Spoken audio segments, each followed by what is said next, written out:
Welcome to another edition of Vikings Vintage. Today, we are talking the best and worst Vikings free agents signings ever. They've had some stinkers, Marcus Davenport.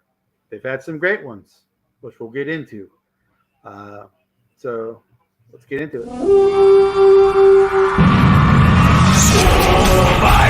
let's win this game. Score Vikings, honor the name.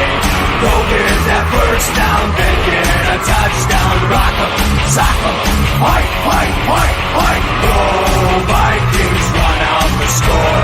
You'll hear us yell for more. V-I-K-I-N-G-S. Score Vikings, let's roll.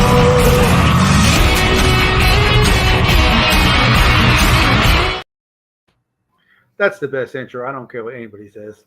I love that intro. So we were talking just before. Vikings, the free agency didn't really start until 90. The only way you could really sign as a free agent before that was Plan B. And before Plan B, the only way you could sign was if the team that had your rights outright released you, then you could sign. So pretty much free agency didn't really start until 93. Yeah. Yeah, So 93 where players could move freely. That started in 93 because I'll tell you what, the Vikings lost damn near their whole offensive line in 93. Yeah. To free agency. And that was the year that changed Green Bay because they signed Reggie White.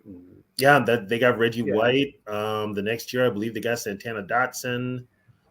They got Gilbert Brown off of waivers from the Vikings because he was drafted by the Vikings. We tried to slip him through waivers. We were going to put him on I think practice squad. We tried to slip him through because he showed up late to camp, and the Packers grabbed him. And the practice squad back then was what, 5 players? Yeah, at that, if that. They were coming off 11-5, so they were feeling themselves. And Minnesota won the division because Minnesota beat them twice. But Viking funeral, Bob. Hey, Bob. Hey, Steve. Now, Steve, I don't know if you saw our show. If people in the chat didn't see our show Friday, Steve is a Packer fan, but he is a level-headed Packers fan because he was actually a Packer fan before they got Brett Favre. So he knows what it's like when the Packers were bad. He lived through the Whitehurst and the Dickey and anybody before then years. So he's welcome here because he's actually respectful as well. Hey, T-Bass. What up, T-Bass? Yeah. So one of the worst free agent signings ever. Well, you said him at the top of the thing, Davenport. Now, it looks like Davenport. Davenport is bad. Yes. Davenport right now is bad. I don't even know if Davenport even makes the team this year. I think he gets cut. There have been some, Denny Green signed a few. Broderick Thomas was not the best. Harlan Barnett was not a good one. I think Charles Mincy wasn't very good either. Right. Michael Griffin. Michael Griffin was not a good one. Yeah, he spent his first years as a Tennessee Titan. He was a solid player for the Titans, but for some reason, when he signed for Minnesota, currently, and then there's another current player I'm going to put on there as a bad free agent signing, Dean Lowry. Yeah, Dean Lowry. Steve, what the hell were you guys thinking when you drafted Mandarich? You should have screen tested that boy before you knew that. He played good for the Colts, though. You knew he was on steroids. Donovan McNabb was a bad free agent. Yeah, I got a list here for top 15 worst free agents. So let's see what they have to say that we can compare. Okay, what do you got? Start at 15. 15 was Brett Favre. The worst? Yeah. I don't agree with that. Yeah. I don't agree. No, he shouldn't even be on that list. Nah, he should be on the other list, the 15 best. Yeah. I have a list of the 15 best and the 15 worst. So who's 14? Michael Griffin. Okay, legit. He should be 15. Okay. And then 13 is Dayton Jones from the Packers. We signed him from the Packers. Oh, God, yes. Another flop. Dayton Jones, yeah. He didn't Yeah, do anything. Steve, what do you think of Daytona? Was he good for you, or was he bad? Was he just as bad for you as he was for us for He was Daytona? average for the Packers too. That's why they let him go. Yeah, Yeah, he was but average. they had better players. But was Yeah, Steve? Would you consider Daytona Jones for a bust for you guys? Because you guys did draft him. I think they drafted him number 1. Yeah, he was not. He was He was that. average on. Yeah, but, yeah. So that's this is from the Viking age. So they here. Oh, here, yes. I don't know if you remember. He was not with. I think he was with the Vikings for a half a year. It might have been a full year. The next guy in the 12th, number 12, is Andre Smith, the tackle. He got hurt. Yeah. Well, he He's was hurt. He got hurt. We made a big deal about signing him, and then he starts, and then he gets hurt. He plays 2 games, gets hurt, and he's done. Well, he was hurt. That was his thing, though. Yeah, he stayed hurt in Cincinnati. Yeah. But Zimmer knew him. So we needed a right tackle, and they signed him, and that was the start of the revolving door in an offensive line in 2016. Yeah. Was that the same year they signed Long? Yes. He's the reason they signed Long. Yeah. He's the reason he signed Long. So, yeah, Andre Smith was bad. For you guys, those were 2 good free agent signings, yes. But Reggie White, the only reason Reggie White signed with Green Bay is because he got a church. Yeah, that's all he asked for. Yeah. Well, they do call Wisconsin God's country, God forsaken, God awful. God, do we have to go through Green Bay while we go to Chicago? God, is this your idea of a joke? Yeah, it's God's country. Yeah. So of course the Vikings didn't re-sign him afterwards. The next one is the guy we got from the Texans, Remy Odeli. He didn't do anything. Ayodele. Adele, yeah, he didn't do anything. Matter of fact, I think he got cut. Yeah. He might have lasted a year, if not. Then I think he played for the Saints or something like that. Yeah, he went to the Saints. He's on the Saints right now. Yeah. He's on the Saints right now. He was. To be honest, they did ask a lot of him because he was to replace Pat Williams. That's a hard piece to replace. Well, I think he started most of the games, but he didn't fit their scheme either. So, yeah. So he didn't fit the scheme. So yeah, he was. Yeah, I know who he is. Yeah, and just so you know, Sarah and Dave, Sarah and Steve know each other, so that's why Steve became into our world. So Sarah, we put Davenport on that list. Yeah, him and Dean Lowry on that list. Yeah, we're not sure. Let's see, when was this list done? Yeah, so this list is a couple years, so they're not going to be. There's a couple guys who are not going to be on this list who we can add. Davenport and Dean Lowry. Right. Well, and Ngakoue, but I think Ngakoue was traded, wasn't he? Ngakoue got traded. We traded Ngakoue. So, wide receiver from Notre Dame, Michael Floyd, who we got from Arizona. Hometown signing. That's all he was. Yeah, he was so disappointing. I was actually excited. He wasn't very good. He wasn't very good in the league. He just wasn't. He didn't. Like I said, he was a St. Paul kid, Notre Dame kid, but he just could not.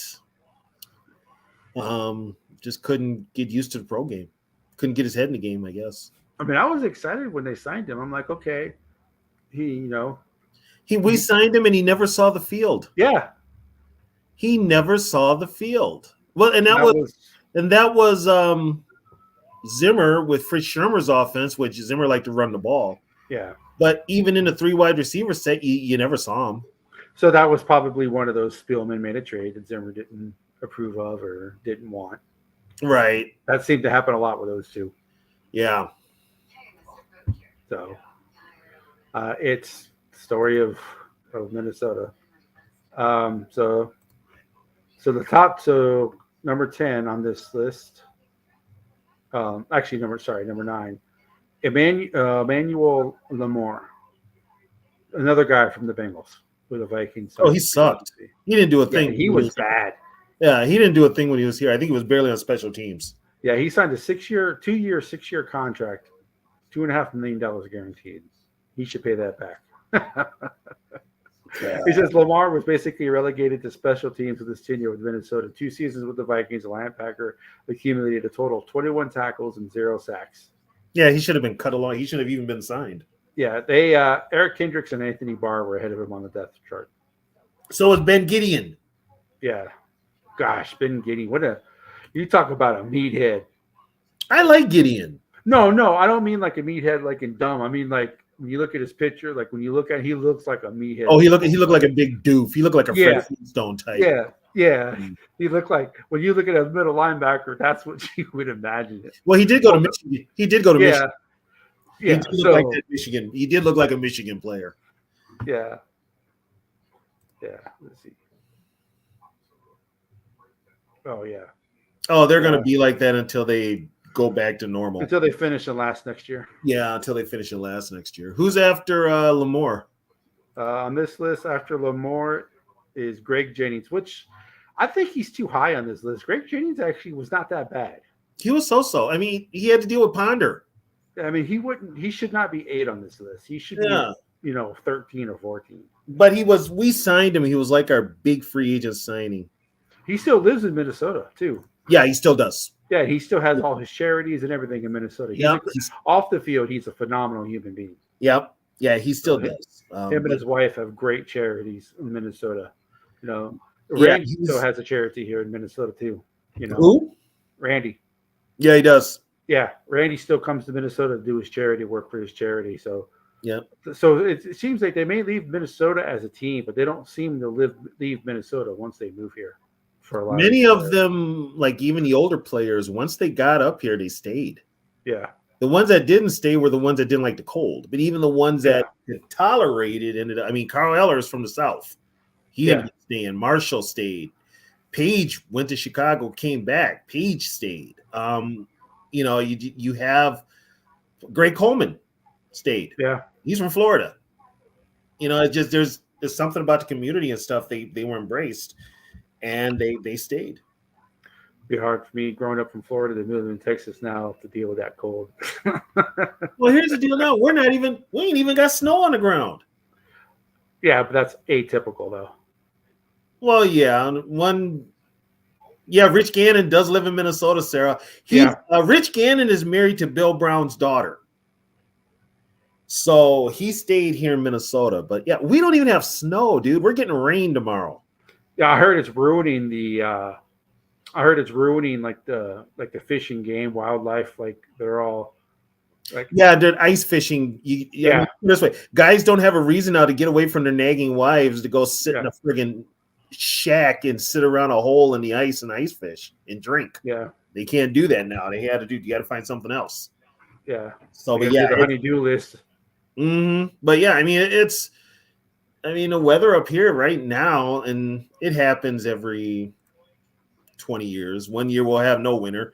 Then the next year we'll make up for it with nothing but snow. So, well, wait a second. Yeah. I had to double check to make sure I'm looking at the 15 worst free agent signings of all time because he has number 7 is Medea Williams. Well, Medea was hurt. He got hurt. Yeah, but he's nowhere near that bad of a free agent signing. He wasn't the greatest. I mean, how many years did you play for Minnesota? Like 3 or 4. 3, I think. I mean, he had a neck injury when he signed. Yeah, and that was a Childress signing, by the way. Yeah, 30 appearances. 2 years. He played 30. He had 30 appearances in 2 years. So that's pretty much every game. So just because he had 1 interception and 6 pass breakups, I mean, was he? It says here he never turned into the superstar. Well, whoever said he was going to be a superstar? I think they signed him to be. He was serviceable. I wouldn't say he was one of the worst free agent signings ever. He's serviceable. That's all you can say about him. But number 8 of the 15th worst. I mean, if this list was day to day, he probably would be. Well, they got Like Brett Favre wouldn't be on. Brett Favre wouldn't be on the list. Why would you put Brett Favre on But that I list? would put Medea Williams. I would put Michael Griffin in front of Medea Williams. Griffin was far worse than Medea Williams ever was. Yeah. Yeah, Medea was, but from what I remember of Medea, he was just invisible most of the time.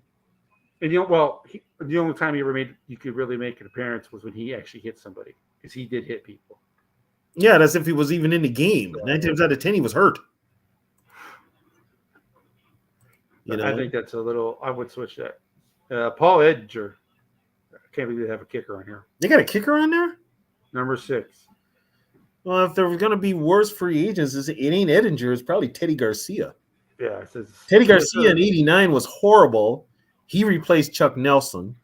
Yeah. But Garcia was so bad, the Vikings cut him after the second game of the season against the Bears because he was missing field goal after field goal.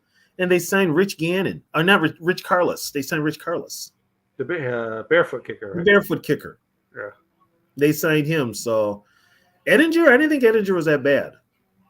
Yeah, they signed him in 2005. They tried to re-sign him in 2002 before that, but the Bears matched the offer sheet. Yep. And once he eventually started with the Vikings roster, he struggled to find any sort of success on the field. He missed 9 of 34 field goal attempts. I'm sorry, but 9 out of 34. Missed 9 out of 34? And come on now. I mean, that's not awful. No, it's not awful. It's not great, but it's not awful. And it depends on the distance he was kicking from too, because he wasn't very good outside of 45 yards. Yeah. Although he did beat the Packers with a 52-yarder in 05. I mean, was he Ryan Longwell? No. Yeah. But I mean, I don't think I have a lot of disagreement with this list.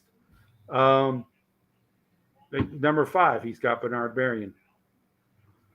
He was a disappointment, but I don't know if he's 5 out of 15 for worst free agent signings. Yeah, he was. Maybe the way he's looking at it is what they were expected to do when they signed and what they actually produced. Maybe that's the way he's looking at it. Okay.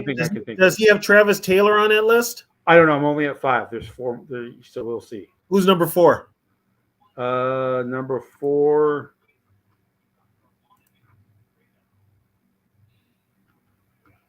Hold on a second here. Josh Freeman. Yeah, 1 game blunder. Yeah, that's pretty bad. He's got to be top 3. He should be. Who's number 3? Josh Freeman had that 1 game. Did he play too early? You could say that he did play too early. He should not have even started. He should not have even started that game. But Josh Dobbs shouldn't have started the game that he started, the game that he played. And look at his performance. Well, you know what? They had no choice because guess what? Our coach put his rookie quarterback in a place where he got clocked. Yeah. And he had to play him. Yeah. So, I think Josh Freeman should be higher. I think he's one of the worst of all time. And then Alex Boone. I disagree with this. I totally disagree with this. They got Alex Boone at 3? Alex Boone at 3. I disagree with this, man. I wouldn't even put Alex Boone on that list. No, I would not put that Alex dude was Boone a dog, man. Yeah. He was a dog. It's not his fault he got stuck with, I think it was Sperano as an offensive line coach. Yeah. And it wasn't his fault that Matt Khalil decided to quit playing football when he was still playing, but he basically quit. And then he got hurt. Then he had Jake Long next to him. That didn't help. Then he had problems at center. The only one I think that started every game was Alex Boone. Yeah. And then that dude was a dog, man. Yeah, and they wanted him to take a pay cut, and he wouldn't do it, and they cut him. Right. Which was because all you heard that offseason before that was Mike Zimmer saying we need some toughness on our offensive line. Well, yeah, and then they get it. Alex Boone is who you sign. Yep. But this team has been soft in the trenches for years. They always have. They always say they want to get tougher, but they get like the softest of the soft. And then when they get a tough guy, they get rid of him. Then when they get a tough guy, they don't know how to handle him. Yeah, they don't know what to do with him because he's not a finesse player. Because he's definitely an alpha. Yeah, Alex Boone is definitely an alpha. Who's number 2? Fred Smoot. Oh, love Fred Smoot. Yeah, that's right up there. He, yeah. I always go back to what my friend told me what he thought of Smoot. That's when I think of Fred Smoot, I'm like, yeah, he didn't do Welcome to an ochre patch. Yeah, he didn't. Yeah, I didn't. He was definitely a disappointment. He was a bigger talker than anything else. Oh, he was an all-pro running his mouth. Yeah, couldn't back it up with his play, but I'm going to assume that Donovan McNabb is number 1, but we'll find out. Okay.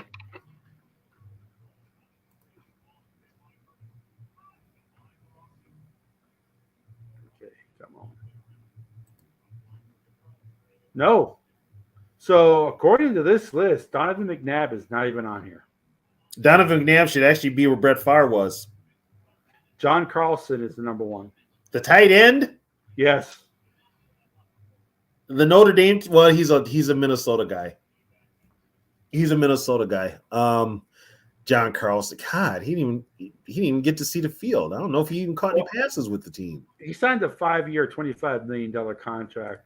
And his production was not even close to that, so maybe that's why he's thinking that. But I would not put Carlson at number 1. Donovan McNabb or Josh Freeman has got to be 1. I would say Josh Freeman, Donovan McNabb, and Fred Smoot are probably 1, 2, 3. They missed a lot of guys. Well, yeah. Well, this list was done before the Lowry signing, before Davenport. Not even that. They missed the Denny Green signings. Yeah. He missed that whole. Ralph Brown was horrible. Ralph Brown was terrible. Yeah. It's some of the running backs. Like I said, Broderick Thomas was bad. Yeah. Mincy was bad. Harlan Barnett. We had Harlan Barnett for a minute. He was bad. What's the guy from? The guy from the Bills. Darryl Talley. Darryl Talley. Yeah. His highlight was getting run over by Emmitt Smith in the playoff game. Yeah. We had who else do we have? Let's see. See some of the.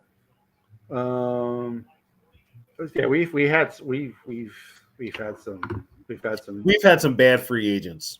Yes. We have had some bad free agents. Some good. Some back. Well, the first one that the Vikings signed, you would know. What was the worst one that they signed back in the day? The worst free agent? Yeah, like when free agency was, like Joe Cap was a free agency, someone like that. Like who? I would have said Norm Snead, but they got him in a trade. Now I got to really put on my thinking cap. We signed Walt Williams from the Lions. He was terrible.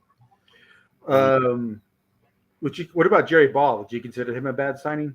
No. Okay. No.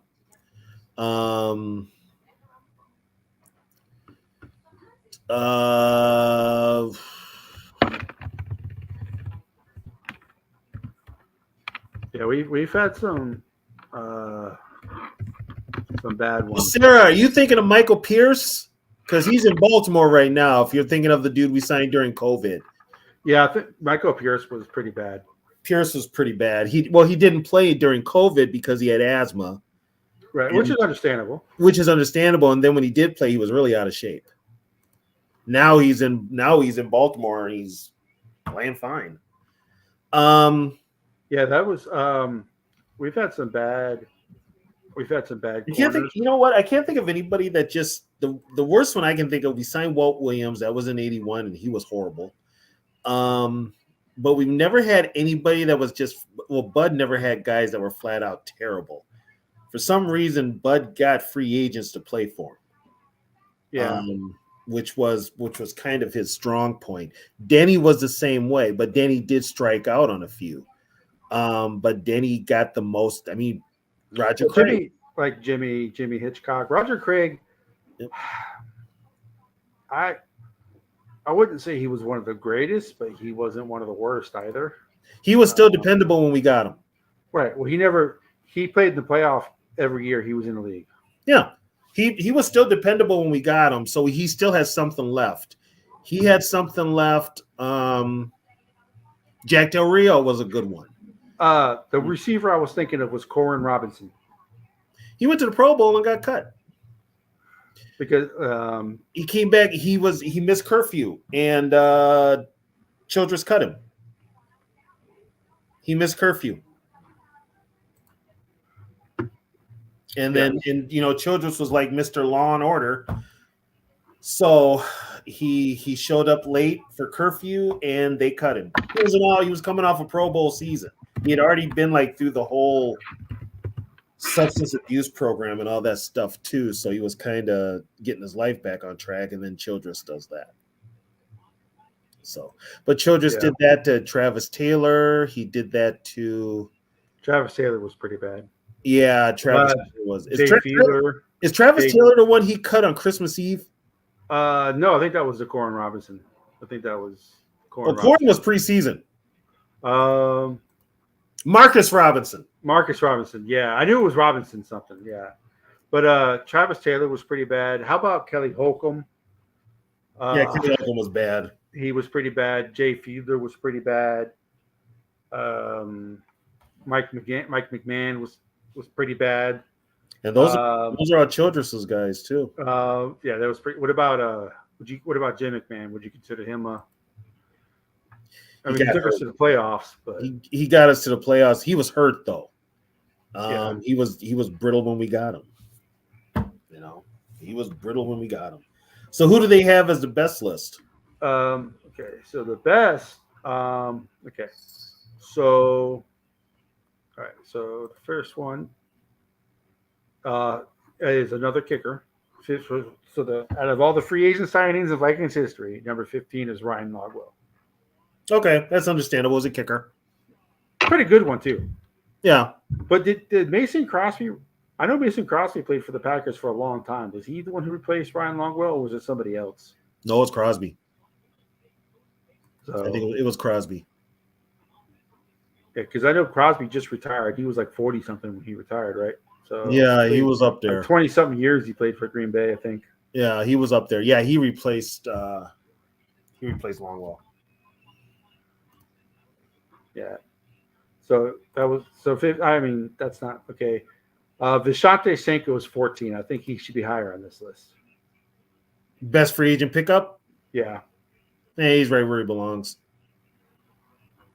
He didn't set the. I mean, yeah, he was a good offensive weapon, but he didn't set the world on fire. Oh, he's famous for something else. Yeah, exactly. It ain't on a football field. Marcus Sherrills. He's 13? 13. Yeah. Okay. Because he sucked as a corner, let's be honest. But yeah, he did, but he was brought in here to return kicks, and he did that with the best of them. He did that very, very well. Yeah, so yeah, I can agree with that. Okay. Jack Del Rio. They got Del Rio at 12? It was too. Did he replace Studwell, right? Is that when they? No, he replaced Ray Berry. He replaced Ray Berry. Ray Berry replaced Studwell. That's right. And only you never want to be the guy who replaces the guy. Yeah, and he's the guy that replaces a guy, and then he got hurt, and then the Viking, and then Denny waived him. I got Del Rio like in my top 10. Yeah. Well, I know you say George. I know you're saying Warren Moon, George. We haven't, like I said, we're going through the list. Warren Moon was a trade. We traded for Warren Moon. Oh, that's a hockey fight right now. Oh, Foligno. Of course, Foligno's winning. So, yeah, I mean, they've had some good the positives far outweigh the negatives on this. Yeah, I mean, Del Like, there Rio isn't a was. true. Marcus Davenport is probably one of the worst ever. Yeah, and he's going to be tied to this. He's going Yeah, to be tied to this regime. yeah, because he played what 2 games? Yeah, yeah, and he's 20 million against. He's like 13 and a half Yeah, million against the cap too. Come on. so number 0 is perfect for him. Yeah. So who's after Del Rio? So after Del Rio, they have Robert Griffin. So it looks like they're including undrafted free agents in this.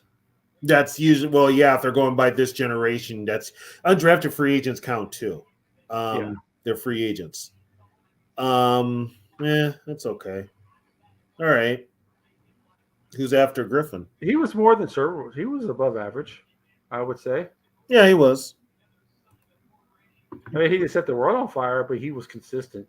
He was basically an all pro on some bad defenses. Put it that way. Yeah. Chester Taylor's 10. I like Chester. Chester would have been here longer if the Vikings didn't do BPA and Adrian Peterson. Yeah, it's and then he went to Chicago and they did nothing with him. Yeah. But I mean, Chester's got 2 of the longest TD runs in Viking history. Yeah. So, yeah, I like Chester. Yeah, I was happy when I actually have a Chester Taylor jersey in my closet. So, I mean, I was happy when they signed him. I was actually questioning why the hell did they draft Adrian Peterson when you have Chester Taylor, because Chester Taylor could catch Adrian. We all know Adrian couldn't, but I guess Adrian. When a player like Adrian Taylor falls to you, you got to take him. Yeah. We learned our lesson when we didn't take Warren Sapp. When we didn't take Warren Sapp, we should have learned our lesson. Yeah. So yeah, Chester Taylor. I mean, Chester Taylor did some good things, man. I mean, he still holds the record for the longest of run, 95 yards against the Seahawks. He still holds that record. Adrian Peterson never ran. Peterson's longest was 82. That was against the Raiders, right? No, that was 80. 82 was against the Packers. That's the one. That's the one against the Raiders. That's right, because it was the first play after a touchback. That's right. Yeah, 80 yards. That's right. 80 against the Raiders. Yeah. And then he also has Chester Taylor also has an 83-yard TD run against the Niners. Yeah, he led the Vikings in NFL in rushing yards 2007. Yeah. So we drafted Sidney Rice, I believe. Yeah, we drafted Sidney Rice. Yeah, we drafted Sidney Rice.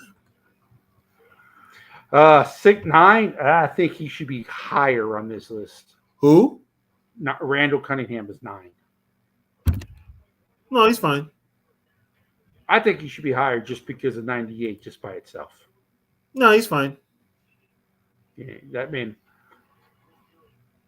yeah, he's fine. I mean, because depending on who they got farther down the list, because I'll probably end up adding some old school guys that they probably won't have on the list. Who's after Randall?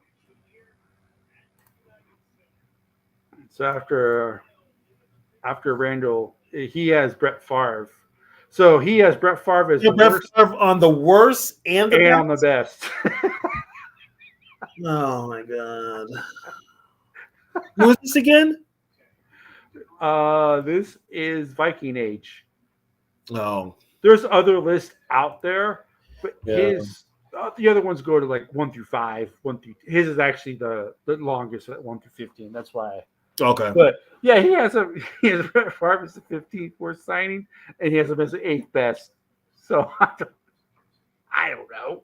He don't know either. He's just putting in names. Who do they got after? Who they got after Brett? So 7 is Linval. Who? Linval. Oh, Linval Joseph? Yeah. God, that is a big man. Okay, we can go with that one. Who's number 6? I didn't realize. I forgot his nickname. I forgot his nickname was the Big Goon. That is an awesome nickname. Well, hell, you can't miss the big motherfucker. Goddamn. Yeah.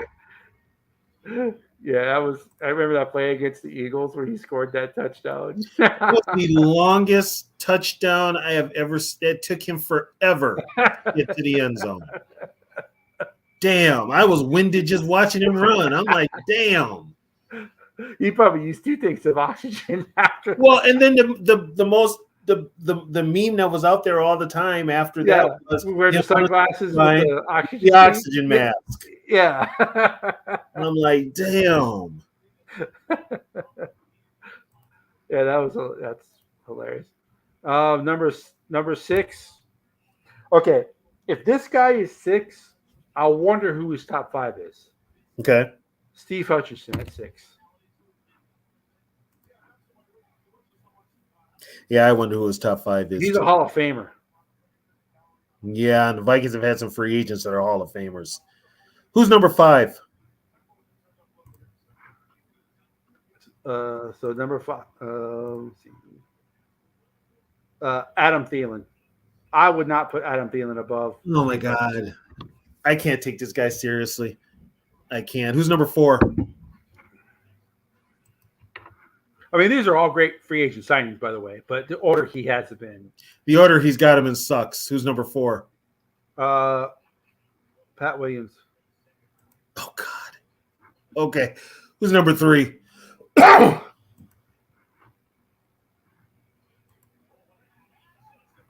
have something playing here.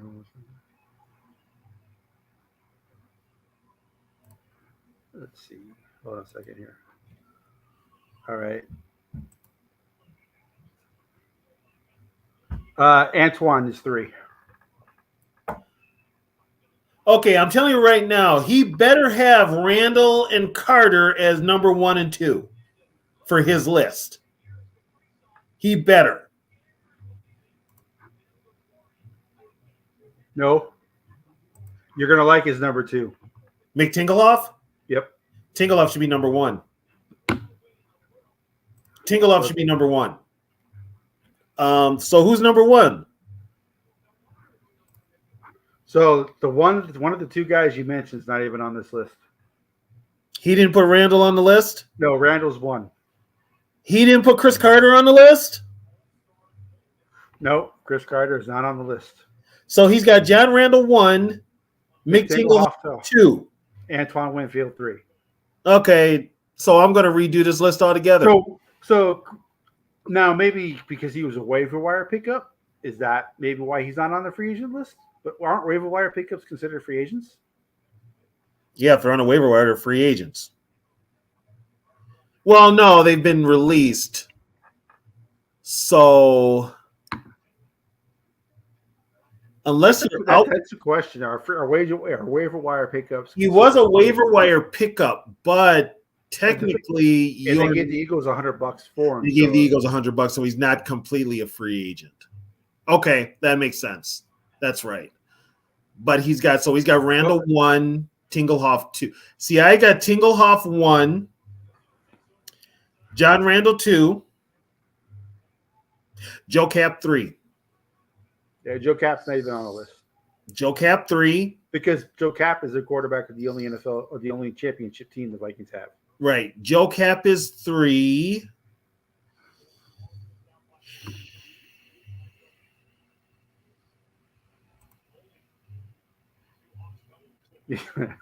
You're right, Bob. Yeah, he's the rest of the list, I mean, as far as I would put Hutchinson in the top 5. He's got to be in the top 5. He's a Hall of Famer. He's a Hall of Famer, but he spent more years with other teams than he did with the Vikings. When I think of Hutchinson, I think of him as a Seahawk. I don't think of him as a Viking. Well, he went in as a Viking, didn't he? No, he went in as a Seahawk. I thought he went in as I could have swore I saw that he went in as a Viking. I know Gary Zimmerman went in as a Bronco.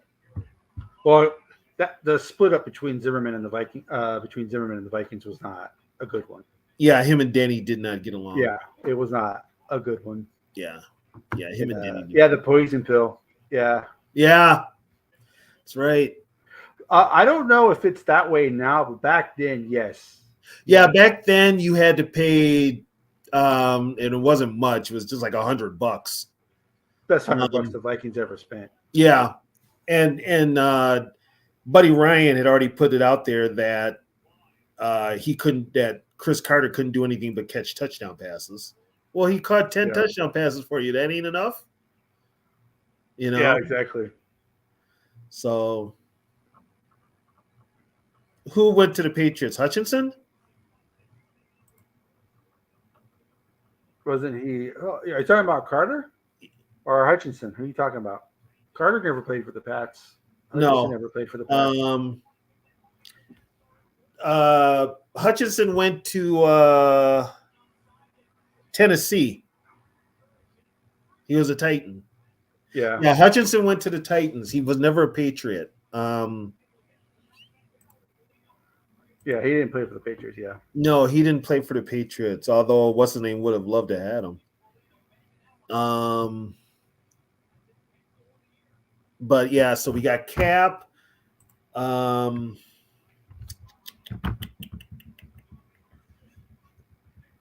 mean, the Vikings they've had some good.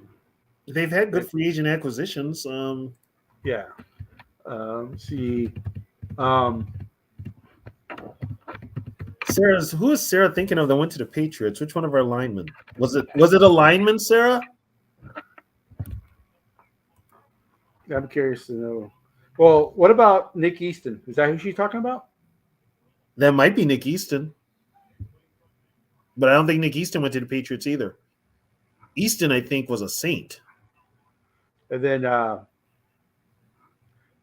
what about here's a low-key Vikings free agent. He's a recent one. Andrew DePaula, the long snapper. He's a long snapper. He don't do nothing but long snap. So, but hey, they haven't missed a kick because of him. He does his job. It's the kickers that don't do theirs. Right. Well, CJ Ham, would he be considered a free agent on this list? Yes. So he would be considered a good free agent. Yeah, he would be a free agent pickup. What about Amir Abdullah? What do you think about him? Amir Abdullah? Yeah. I don't think about him. So would he be in the worst or the best, do you think? He would be non-descriptive because all he did was return kicks, and there are no. He'd be closer to worst than best, right? Unless that's what they brought him in for. They brought him in to return kicks. He would get an incomplete. Yeah. They brought him in for special teams, and since nobody returns kickoffs anymore because this league is full of nothing but soft ass, what's, it's incomplete. Steve's gonna like this one. One of the worst free agent signings who I'm surprised was not on this list. Chris Dishman. Oh God. I forgot he was a Viking. Yeah. I forgot he was a Viking. I always remember him because we talked about that the other night. Yeah. What's his name? Robert? Was it Robert? It was Freeman. Antonio Freeman. That's right. Antonio Freeman rolling on the ground to catch the pass in the rain. Yeah. Yeah. The fullback who blocked for AP was Nafahu Tahi. He did what? Well, they also had they had Tahi, they had Lorenzo Neal, they had Tony Richardson. Tony Richardson, what do you think about him? He's only here 2 years though. Yeah. Lorenzo Neal. He was only here 2 years. He went to the Pro Bowl those 2 years, but all he did was, he was a blocking fullback. Fullbacks don't carry the ball no more. And Lorenzo Neal. Neal was here? What about, here's a question for you. How good would Larry Sanders be today? He'd never carry the ball. But he would be able to, he'd be a weapon out of the backfield. It depends on who's. I believe Lorenzo. It depends on whose offense, because 9 times out of 10, your fullbacks are in there just to block. If they were going to use him out of the backfield, yeah, and Sanders was a fullback, so in today's football, he would probably not see the field at all.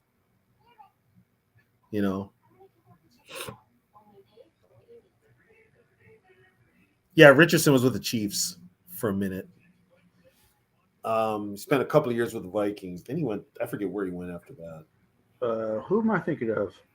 There's a fullback like Lorenzo Neal who played for Minnesota, but wasn't Lorenzo Neal. Who am I thinking of? Vikings had Bears had brothers that played for each team. Are you talking about the Abdullah brothers? Are you talking about the Peyton brothers? We had Eddie at one time, so did the Lions. And of course, Walter was with the Bears. Well, didn't the Abdullah brothers, one play for the Vikings, one play for the Bears? Were they related? Yeah, because they were, the Abdullah brothers were related. We had both Hendersons, George. We had Aaron and EJ. Yeah. Yeah, we had in the 80s. The only brothers we had in the 80s were we had Eddie Payton and the Bears had Walter. Unless I'm missing somebody, but the only ones I can think of is the Payton brothers. So got Jonathan Bullard, Brandon Powell. These are recently guys. Patrick Peterson. See, I like Patrick Peterson. Yeah. Peterson was just older, but I liked Patrick Peterson. Schlotman. He's been more than serviceable. I think they've gotten value out of him. Schlotman? Yes. Yeah, when they play him. Plus, he's been hurt. He can't be any worse than Bradbury, but we'll never know because they never play him. And Josh Oliver, I don't think they use him correctly. Well, they're gonna have to figure it out next year because guess what? TJ Hawkinson is gonna be on the PUP list. And then let's not forget the best best third string tight end in the NFL, Johnny Munt. Yeah, you're losing credibility there, Catch. Steve, you're thinking of Hassan Jones. Yes. You're thinking of Hassan best first names. I'm sorry, I love that first name. Yep, Hassan Jones. Yeah, he wore 84. He was 84 before. Steve was an all-pro with the Seahawks, though, when he got here. So. Yeah, that's why they got the that's why they put the poison pill in the contract. Yeah. And that had to do more with Nate Burleson than anything. You know what? A sneaky good free agent signing. He probably would have played more for Minnesota if he didn't get in legal trouble. But Donald Igwe, after he signed with Vikings after leaving Tampa, he was the Vikings' leading scorer. Yeah, it would have been fine if he wasn't trying to be a drug lord. Right. If he wasn't trying to be fucking Nino Brown, he would have been all right. But Morton Anderson? Morton Anderson was good. He was only here 1 year. He was good. Gary Anderson. Well, you know who was a free agent? Fuad Rivers, the assassin. The only kicker ever to get a 15-yard penalty for a late hit out of bounds. That's the only kicker I've ever seen ever do that. And you guys haven't seen it didn't even count. On YouTube. Season. If you got, it's on YouTube. Look up Fuad Rivers illegal hit or late hit. I think it is hilarious. He took a dude out and got flagged for it. He had an unsportsmanlike conduct. Yeah, Sarah, Donald Igwe was our kicker. He came from Tampa Bay. Yes. We signed him in 90, and then midway through the season, he was indicted on federal drug charges and money laundering. Yeah. And they were gonna throw. They found him not guilty. He beat it, but the NFL outlawed it. Yeah, the NFL outlawed because every team was doing it. Yeah. I think the Vikings did it with Hutchinson. All the other teams did it, so they outlawed it. Yeah. Yeah, that's. No, Steve, Hassan Jones didn't have a brother that played with the Bears. He did not have a brother. Gus Farrat. Well, I thought Gus was okay. Just the whole when he scores a touchdown and headbutts a wall is kind of stupid, but yeah, Gus Farrat, he does have the longest touchdown pass. Gus did get us to the playoffs. Yeah. So what about where would you put Byron Murphy? On inconclusive? Inconclusive. Yeah. Right now, I wouldn't put him. Right now, he's just a body. He hasn't impressed me, really. Oh, here's another one. The guy we got from the Oh, Bears. what's up, Zoe? Another one guy we got from the Bears, Bryce Callahan. Who? Bryce Callahan, cornerback, we got from the Bears. Next.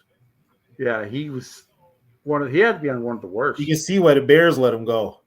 Yeah, I mean, if he can't play for the Bears, I don't Yeah. understand why the Vikings get like other NFC North. The only team, it seems like the only team they don't sign free agents from is the Lions. The only reason you sign players from a rival team in your division is to get info on the team if you don't already have it. Right. Nine times, but I mean, Detroit was nothing to write home about. Yeah. You know, they didn't do anything special. I mean, now, and here's the thing too. Now everybody's going to be with Detroit. Detroit ain't going to fool nobody. Okay, I know we're doing a vintage show. Okay, but we have to talk about this.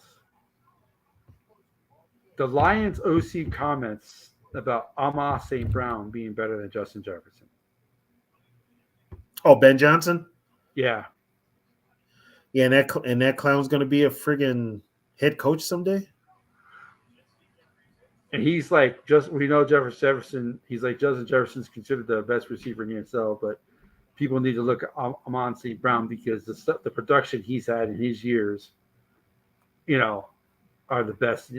Well, no, they're not. Justin Jefferson played 10 games and he had over 1,000 yards. Yeah, Detroit's a little full of themselves. They're going to get smacked. I mean, don't get me wrong. I like Amon St. Brown, but he's not Justin Jefferson. I don't think he's that good at all. He's not. He's not Calvin Johnson. Now, if you would have said that about Calvin Johnson in his prime versus Justin Jefferson in his prime, I could see it. Calvin Johnson's a different beast. Yeah. Calvin Johnson. There's you've got receivers that are you got Randy Moss has his own thing. Calvin Johnson has his own thing. Those two are the ones that are the ones you can't compare. Those two. Well, think about the Lions receivers. They've, would you consider Herman Moore better Than who? Than Amon St. Brown? Yes. What about Brian Blades? The Miami of Florida receiver played with the Seahawks? And the Lions, yeah. The Blades brothers both played for the Brian Blades played in the offense when Steve Mitchell was there. It was Brian Blades, Herman Moore, and God, who was the third guy? Oh, with the line. I already know who you're talking about. Brian Blades. Yeah, he was better than St. Brown. Yeah. Here's the thing. This is okay. In today's NFL, you're going to have a bunch of mediocre wide receivers have really high reception numbers and yards because the NFL is a passing league now. Yeah, Jake Reed was drafted. Yeah. This is the thing now. These receivers that are playing now, and even JJ, I don't know if they could have played 20, 30 years ago. One, they couldn't run across the middle like they willingly do now and sit there and dare somebody to hit them, because if they did run across the middle, they're getting clocked. Now you can it's an offensive game. Ask Sammy White. Yeah, ask Sammy White. Ask Darryl Stingley, God rest his soul. That hit that Sammy took in the Super Bowl, he could have very easily have ended up like Darryl Stingley did. Yeah. And Darryl Stingley, was he the uncle or the dad of the cornerback who plays for the Texans? I believe an uncle. Okay. I wasn't sure. Yeah, I believe an uncle. But here's the funny part about that. That hit that Stingley took was in a preseason game, people. Yeah. That was preseason. So and like I said, receivers are a dime a dozen. That's why, JJ wants to be paid like astronomical money. I'm like, dude, you play a position you can be replaced at. The guy may not have the same skill set as you, but he'll put up the same numbers in this league. The argument is that people are saying is you have to pay, there's always going to be someone on your roster who you have to pay that amount of money. Why? So, because you have to have good players make money. You can't have a bunch of young guys out there, and you're always going to have one player who makes a lot of money. So is that your quarterback? Is that your receiver? Is it your tackle? I'd rather give the money to Darisaw, but I think Darisaw was hurt last year. I think that's why his play. Darisaw's been hurt every year he's But- been in the league. He still plays though, unlike other tackles who get hurt and don't play.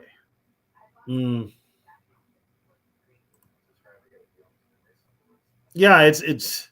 I mean, I Yeah. seen Hassan Jones run a quick slant over the middle, and Mike Singletary clocked him. Leo Lewis got hit a lot too. Leo Lewis got hit a lot too. You had those receivers. You had certain receivers that you ran routes for them. They did the dirty work, which meant run in the middle. Yeah. If it wasn't a tight end, it was a wide receiver. For the Vikings, it was Sammy White. Ahmad Rashad always stayed his ass towards the sideline. But Sammy White was the one that did the dirty work. Nowadays, you don't have that because with the way the NFL is, you breathe on a receiver the wrong way, they're throwing a flag. That's why you've got receivers now that don't have a very good skill set, don't run good routes or anything. They're still going to catch passes because guess what? That's the way the NFL is. You can't touch a receiver. You can't touch a quarterback. You know, it's a joke of a league. It really is. They want to say it's for player safety. Please, you're still playing on that cheap ass artificial turf. Yeah, you really care about player safety. Yeah, I think that's a farce about protecting the players. It is a farce. They sit there and say they want all that, but it's I don't know. I mean, they try to make all these rule changes, but like they don't care. They care about, but they don't care about players' legs. The NFL has never cared about player safety because guess what? There's a new class that comes in every year that can replace the old class. It's been that way for years. Now, not only do you have the NFL, now you've got the UFL, you've got Canada. You've always got a pipeline of players to come in, and yeah, they may not be as good as those players before, but guess what? They could be just as good and cheaper. And that comes into play. It's that's why I say with JJ wanting the amount of money he wants, this team is strapped for cash right now, big time. We're strapped. This team needs help across the board. If you're going to shell out that type of money for one position, that puts you back at other positions. So, I mean, if JJ wants to break the bank as a wide receiver, let him break the bank. Let him break it somewhere else. Let him break it somewhere else. So going back to the list. Why wasn't Pat Williams on that list? He was number 4. Best pickups. Pat Williams, tackle. Pat Williams, yeah. He's on the best. He's on the 4, like number 5 or 4 for best. I don't remember seeing him on there. Uh-huh. Was 2. Winfield was 3.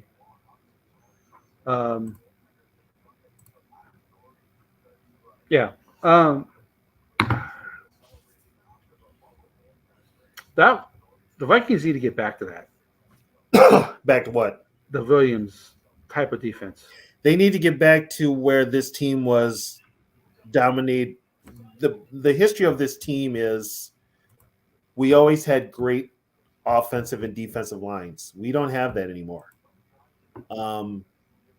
You're gonna lose Hunter. So now you're going to be rebuilding the defensive line all over again, which is fine. But you've got some dead weight there that you shouldn't have. Yeah. Chris Dolman was the number 1 draft choice. We drafted him number 1 in 85. Lester Hayes was drafted by the Raiders. George, but the Vikings need to get back. It all starts at the line of scrimmage. No matter what the NFL wants to tell you. No matter what it's a passing league and all this and all that and throwing the ball. Guess what? It all starts at the line of scrimmage. Still does, always will, unless they figure out a rule to where you basically get rid of the defensive line. You can't rush the quarterback anymore. And the Vikings got to get back to that. Unfortunately, this is what Viking fans should be worried about. You have an organization really right now that doesn't know what they're doing. You also have a GM, and I say that in parentheses, GM, who's using Pro Football Focus as a tool, as a tool to help him grade players.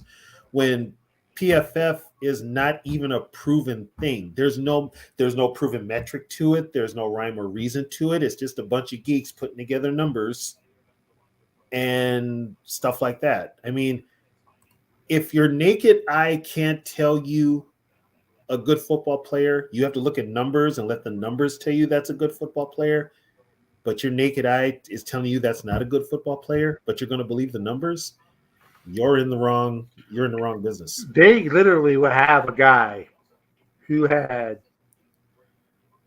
10 tackles in the game, 3 or 4 of them will be for a loss, 2 pass breakups, and they'll give him a low grade, and they'll grade a guy who had no stats in the game a higher grade.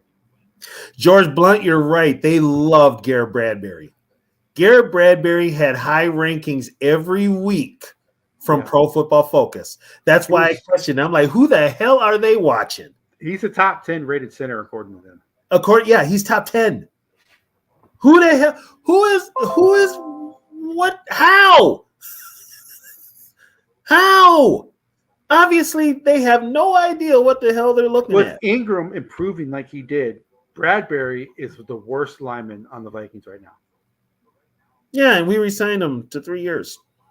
Well, he's in his last year of that, isn't he? No, he re-signed 3 years last year. He's in the second year of his 3 year.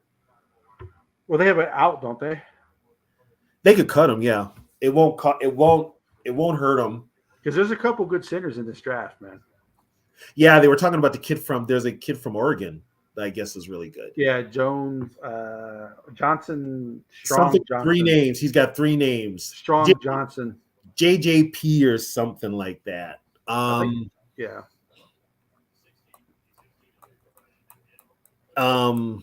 Yeah, Reisner's a free agent. So Reisner could be gone. Yeah. Reisner wants to get paid.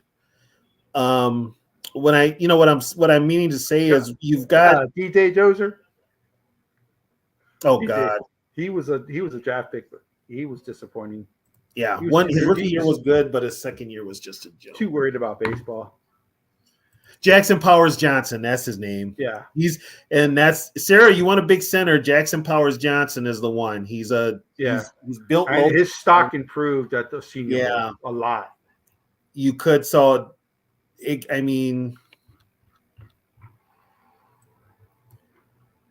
here's the thing with Cousins, Steve. His agent's putting it out there that he's got, if I'm an NFL team, I'm leery of signing a 36-year-old quarterback coming off an Achilles injury, who basically was a statistical quarterback, put up great statistics, but there's those intangibles that he just does not have.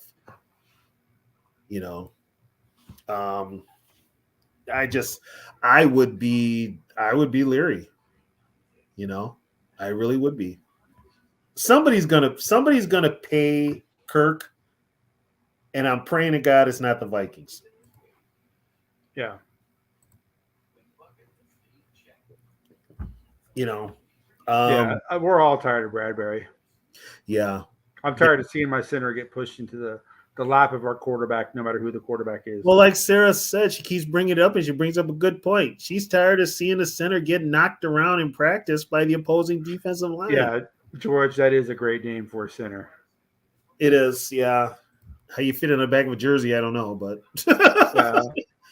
Von Prone is good too. He might actually. I don't know if Jackson Powers is going to be there at the first round now with the Senior Bowl that he had, but Von Prone could be there in the second round, and he is good too. Also, the West Virginia Frazier, he's a good guy. He's good as well.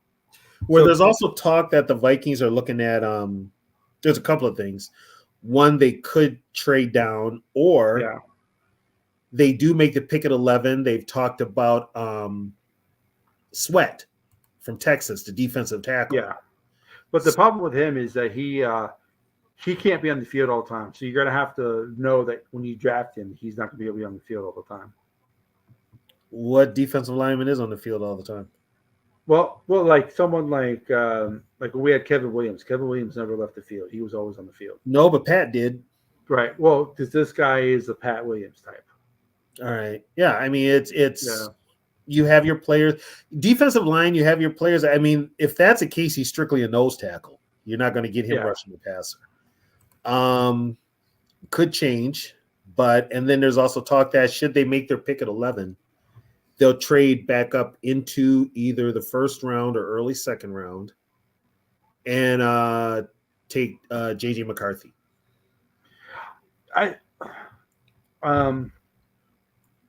The more mock drafts I see, the more and more JJ drops into the second round, which would be fine for the Vikings. Yeah, because you got the top three. Yeah, Williams, Daniels, and May. They seem to go 1, 2, 3 in every mock draft. Whether a team trades up or they stay pat, they seem to go 1, 2, 3, and then there's a huge drop off. Okay, correct me if I'm wrong. Before the season was over last year, during the middle of the season, didn't Caleb Williams say he would not go to the Bears? Yes. I think he's going to pull John Elway if the Bears draft him, to be honest with you. Because he has money. He made so much money at the University of Southern California with NIL. He doesn't. He still, you know what? He still has a year left. Yeah. He could go back. So, I don't think he's declared. I don't think he's, even now, I don't even know how it works, because it used to be if you got an agent, you were officially right. No. I don't know how that works now. He might even have an agent. I'm not even sure. Right. So it's kind of like, but with NIL, you may need an agent now to do the NIL deals. Steve says he declared. Okay. Okay. Can he undeclare? No, only in the NBA you can. I think. I don't think you can in the NFL. I think once you declared. But like I said, he has all those advertisements from over in Los Angeles. He's still a Trojan. He's still going to get marketing money from the Trojans.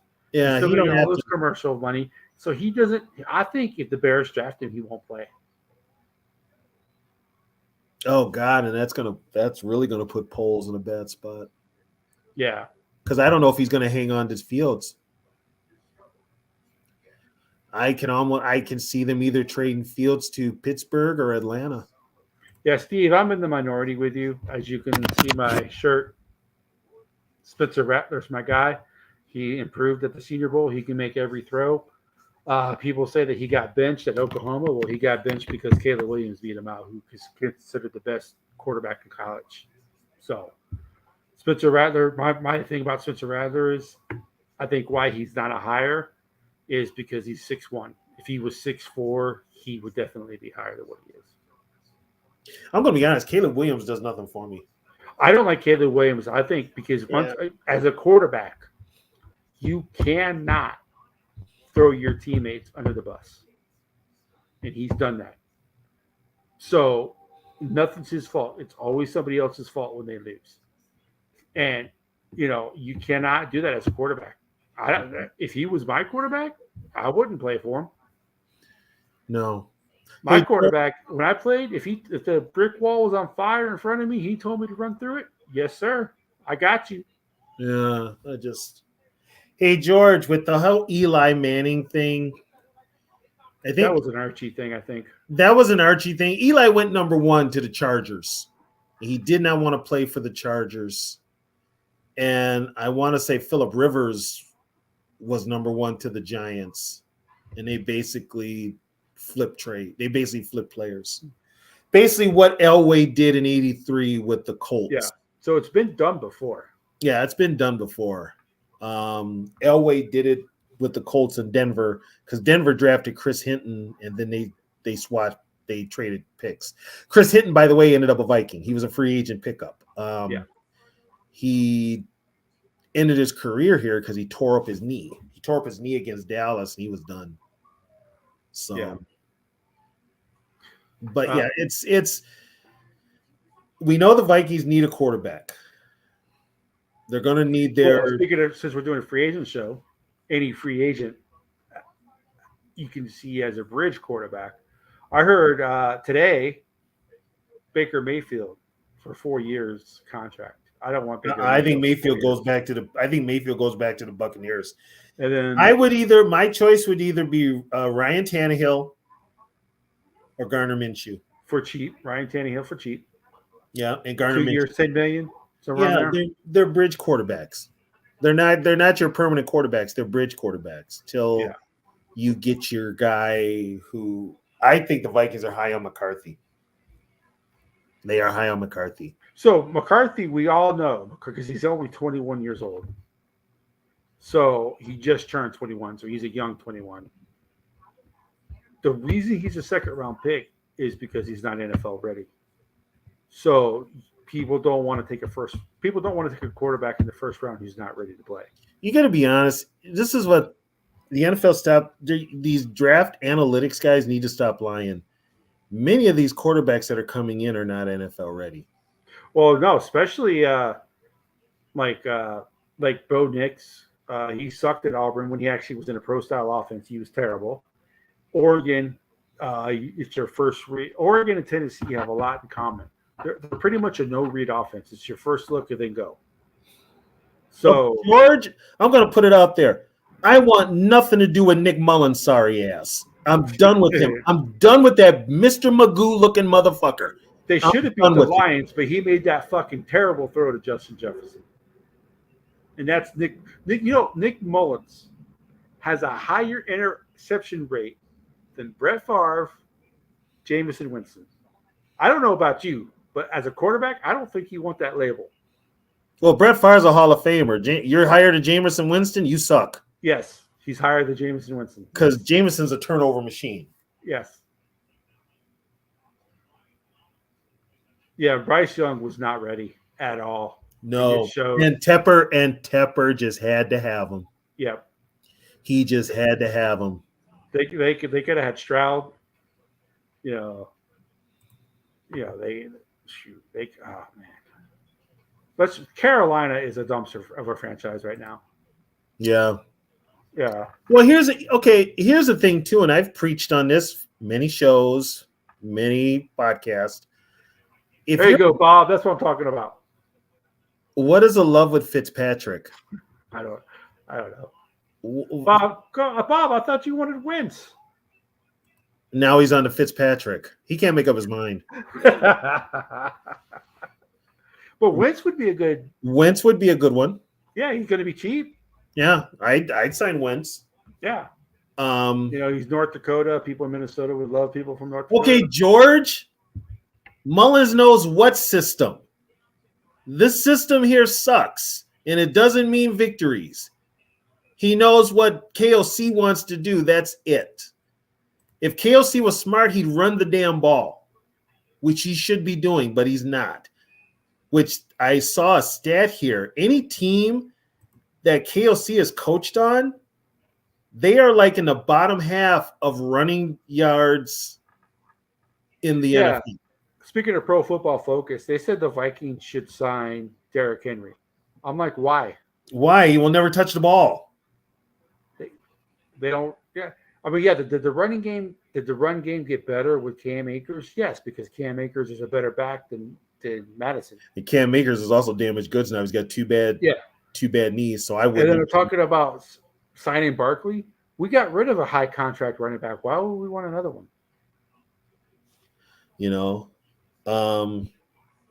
That's the whole thing. It's like KOC does not like to run the ball. I don't know why. We don't have a running scheme. We don't run the ball. Well, with the Vikings, George, where the Vikings are sitting right now at 11, unless they can convince Washington, which I think is the only team that will trade with them in the top three. If they can convince Washington to trade at a 2 and give them this year's first and maybe next year's first and like a second round pick next year, then they have a chance to get one of the top 3 quarterbacks. But other than that, where they're sitting at 11, because the Bears aren't going to trade for the number 1 pick to Minnesota. The Bears will trade with Minnesota, but I don't think they'll trade for the number. First of all, I'm not calling anybody in the division. Yeah. I'm not calling anybody in my division. I'm not trading in my division. You don't trade in your division. That's rule number one when you're a GM. You don't trade in your division. And Kwesi should know that. But like I said, we've got a front office and we've got people that are running the football team that don't know anything about football. The thing about Purdy is I wouldn't say Purdy is awful, but he landed it in the perfect spot for him. But they didn't. Here's the thing with Purdy. They're not putting Purdy out there to win games. They're putting Purdy out there to just basically drive the car. Yeah. They're not putting all the pressure on Purdy. And we see how bad Purdy can get when you put pressure on him. Look what the Vikings did to him in that game. Yeah. You can't, I mean, if you've got weapons for that quarterback, and one thing the Niners do well, of course, is run the football. That helps a lot. They got a running, like JDT says, they got a running game and they got defense. Yeah. You know. Yeah, I felt bad for Purdy this week. They all think he looks like Lee Harvey Oswald. Come on. Poor guy. Well, it's funny how did it be just because of Taylor Swift, or what's the deal that everybody hates the Chiefs now? Because of Taylor Swift. You know what it is? It's a bunch of grown-ass men who can't deal with the fact that she's got some clout. They don't like it. Well, she's got enough clout too because there was AI images of her, not wearing any clothes, and she has enough clout to get them taken down. Yeah. So I guess you just write a lawsuit. Yeah. Yeah, my sister-in-law actually talked about this where, like, she was talking about the hatred, and I said, I don't hate Taylor Swift. I don't enjoy her music. I said the problem with Taylor Swift is that when you say you don't like something about Taylor Swift, the Swifties jump on you, and that is what people don't like. Well, what do they expect? Here's the thing. You can say, okay, we went through this shit in the political realm before. When you said something about one guy, everybody jumped your ass. When you said something about another guy, they jumped your ass. Here's the thing. If you're going to talk about them, be prepared for some blowback. Here's a problem. The blowback with Swifties are a bunch of 18 to 29 females. Yeah. It's women. That's why a lot of men are upset. Because they're getting blowback from women and they can't take that. It ruins their fragile ego. You know what? I ain't got no problem with Taylor Swift. And Travis Kelce is hitting that on a regular basis. More power to him. I don't care. Yeah. It's like, come on. Yeah, it's like all right. I was just saying the reason. I was just explaining to her why people don't like Taylor Swift. It's not Taylor Swift herself. No, it's not Taylor Swift as a person. Yeah. I mean, I don't listen to her music. I don't like anything about her. Sarah, you're funny. I do like my women to have a booty. I will say that right now. Yeah, that is true. And speaking of my wife, she's like, "Why the hell are they showing Taylor Swift during a football game? People are there to watch football, not see Taylor." See, and you also have to remember something too. The NFL is now leaning more sports in general, or leaning more towards entertainment. Well, Roger Goodell says he likes Taylor Swift at Chiefs games.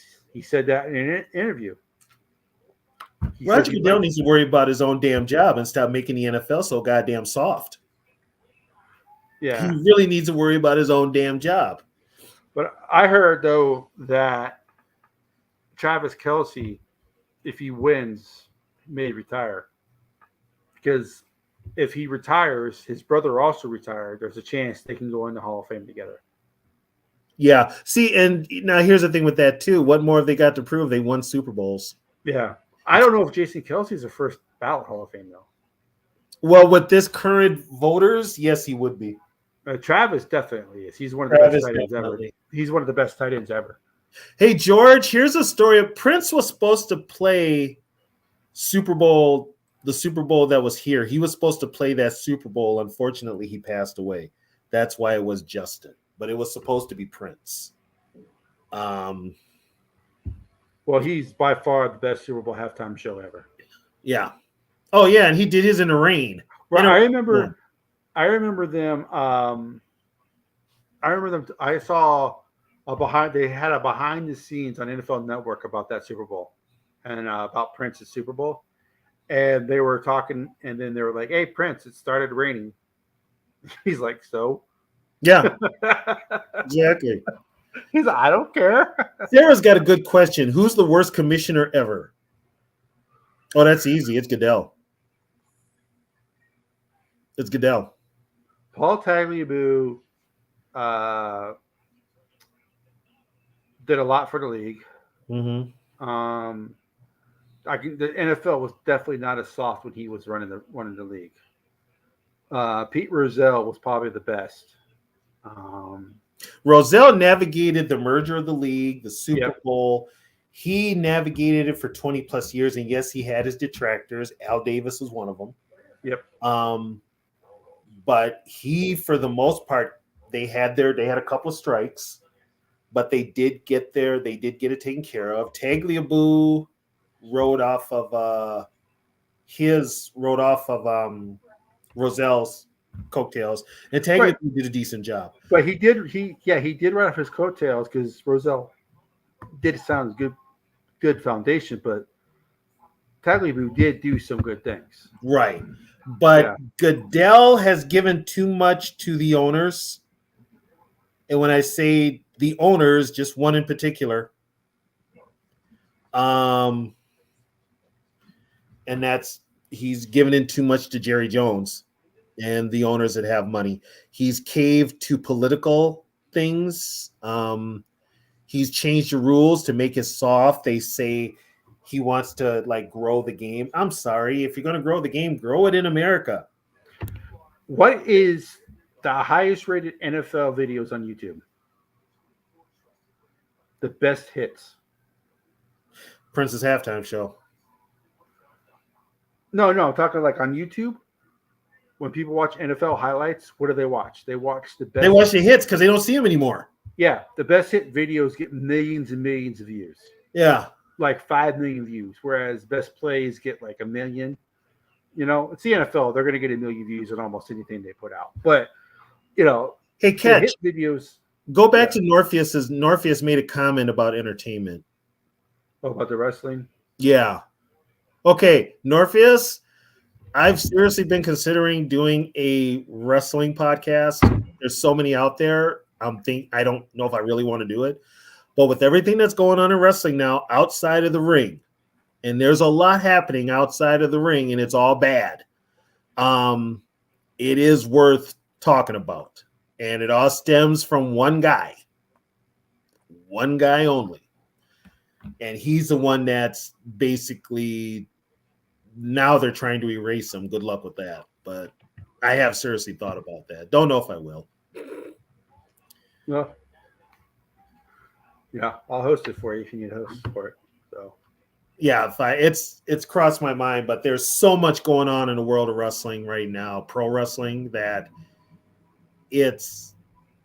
which is kind of nice because with football having a down season, I need something to keep me interested.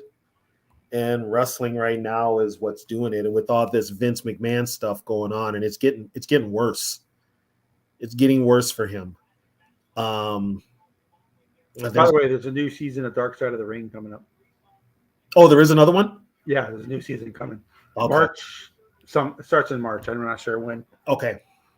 Yeah. They were going to do one on Vince McMahon, but they every time they get ready to show it, something else happens. The nine lives of Vince McMahon, I think. Yeah. Now it's like they actually hired my brother-in-law to do a show. They actually paid him to do the show. The show was done. But when Disney bought all the rights to the WWE, they canceled it. So JDT Endeavor, which owns TKO, which owns UFC, bought WWE.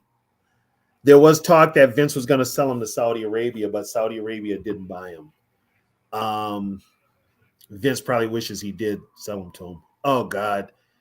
Okay, here's the thing now, George. They have brought up Superfly Jimmy Snuka within the last week with what happened to him.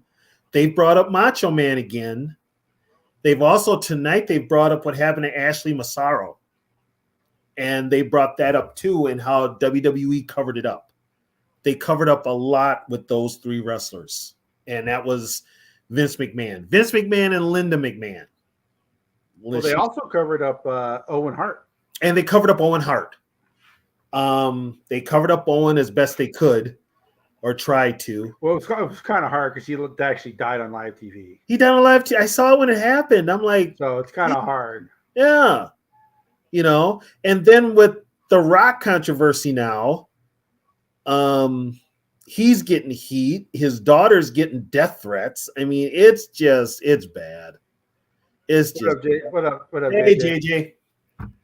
It's just bad. So I've thought about doing a wrestling podcast. Don't know we could do is since there's been multiple Vikings who are wrestlers.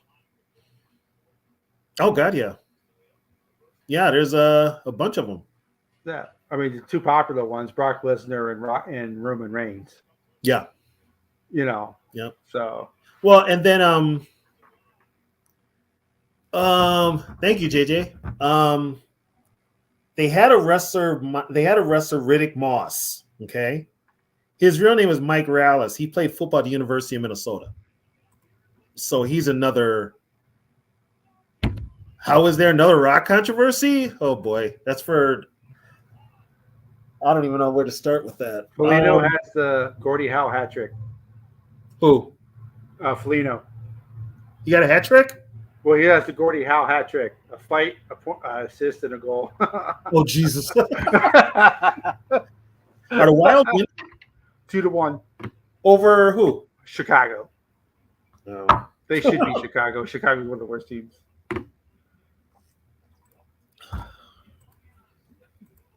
Yeah, I don't know what the Dylan. I had a guy that I played semi-pro football with. He wrestled in WCW. And he had stories to tell me. Oh my God, my brother-in-law, the stories that he tells. Oh my God, it's a wonder. It's a wonder how I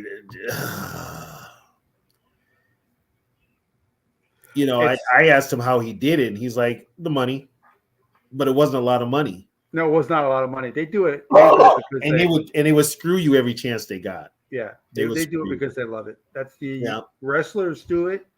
Unless you're someone like Sting or Steve Austin, you do it because you love it. Because there's not a lot of money to be made.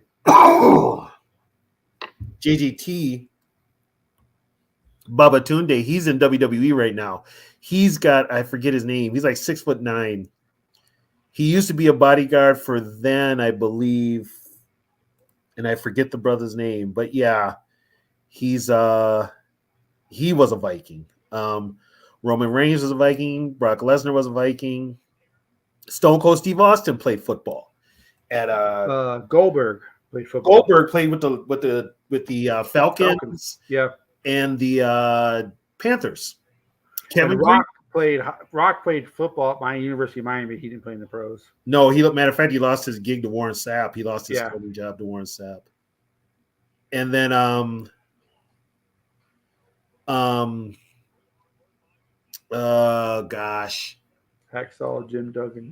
Jim Duggan. Okay, Dusty Rhodes, when he was alive, he played pro football. He played in the AFL. He played with the Boston Patriots.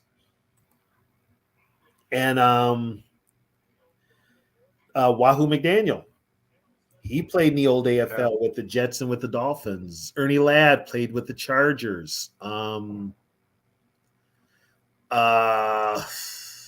So many guys. Tito Santana played with the Chiefs. He played with the Chiefs. He was a tight end. Brian Pillman, who passed away, he played linebacker with the Bengals. So there's a lot of guys that played football and ended up wrestling. I know what reminds me of Nurkic, I think. Bronco Nagurski. Okay. The one everybody knows up here is Vern Gagne, right? Yeah. Vern Gagne played football at the University of Minnesota. His teammates were Leo Namalini and Bud Grant. Okay. Vern Gagne, after his junior year, signed like a free agent contract with the Chicago Bears, but he never played with the Bears. So he decided to go back to Minnesota for his senior year. Okay. After his senior year, he got drafted by the Packers. He was all set to play for the Packers, and then George Halas said, you signed a contract with me. You're the property of the Bears. You're playing for the Bears. And they were all set to go to court over it. And then Vern Gagne said, you know what? Screw it. I'll make more money wrestling. So he quit football and wrestled. You know, The only thing about wrestlers is that they are 1099 employees. they're independent contractors. Yep, they have to pay for their own Independent insurance. contractors. Yeah. They have to get their own insurance, their own travel, their own everything, which was a big thing. See, we could do a podcast on just that. But yeah, Randy Savage was a baseball player. He played for the Cardinals. He was actually pretty good too. Yeah, he was a good baseball player. I can't think of anybody else that was. Tully Blanchard was a quarterback. And he played at North Texas State, I believe. Junkyard Dog played running back with the Jets. God rest his soul.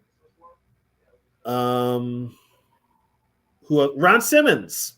He played with Florida State, All-American, and then he ended up with the Cleveland Browns.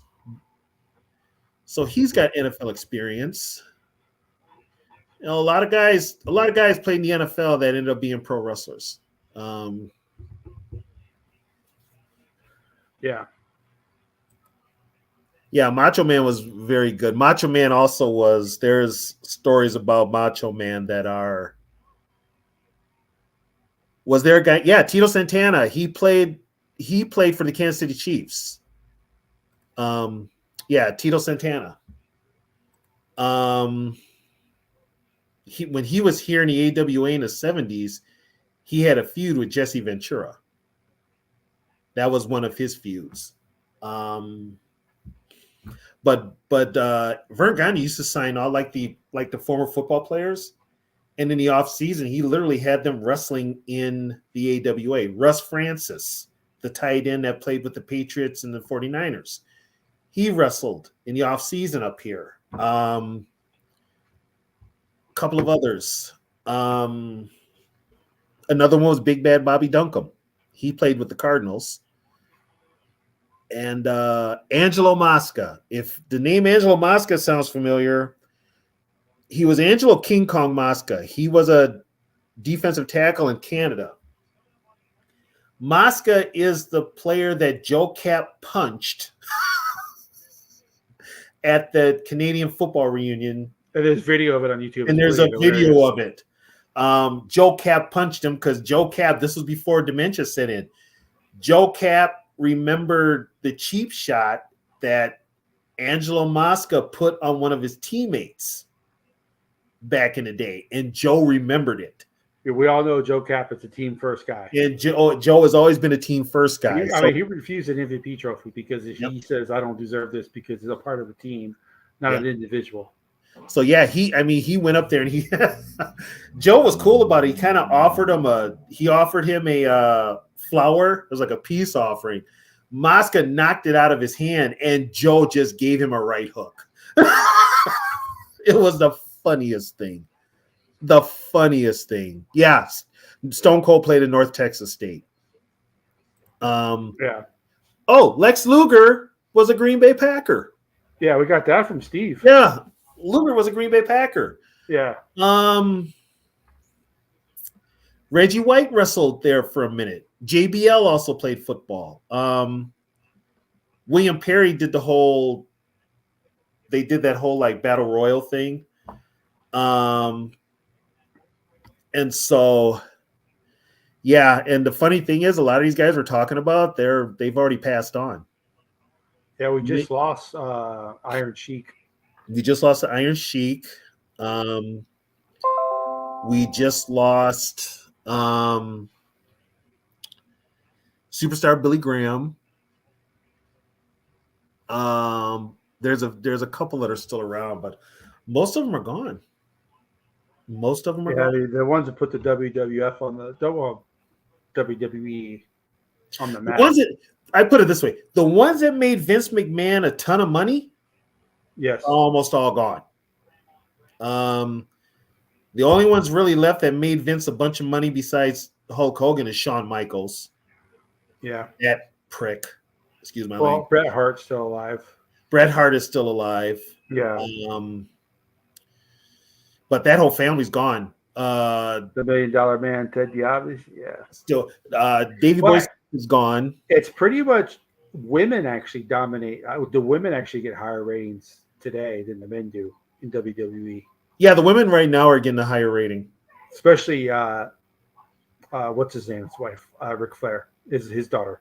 Charlotte, she's out. Yeah. She tore up her knee. Right, but I'm saying when she was. Yeah, when she was there, it's her and Becky Lynch. Rhea Ripley's like the one that everybody loves. Yeah. The Rock's cousin is wrestling, Nia Jax. That's his cousin. Yeah. Like Like I said, I sneaked in wrestling when I was a kid because my mom wouldn't let me watch it because my mom wouldn't let us watch it because my brother would do the moves on me. And of course, if you don't know what you're doing, those moves are dangerous. So she would, but we would sneak them in. We would watch it when she wasn't home. The babysitter would let us watch it. But we watched the Captain Lou cartoon. Yeah, we watched that.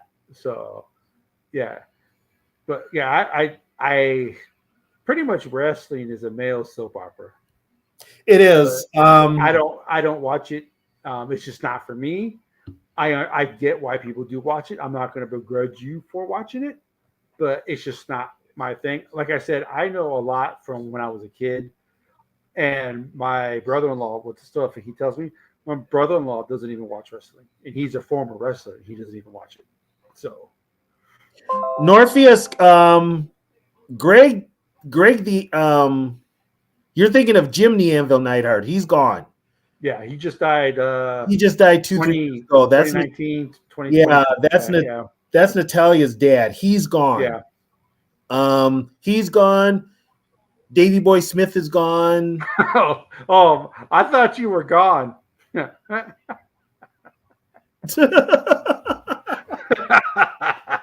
just told on yourself, Kurt. Yeah. You just told on yourself.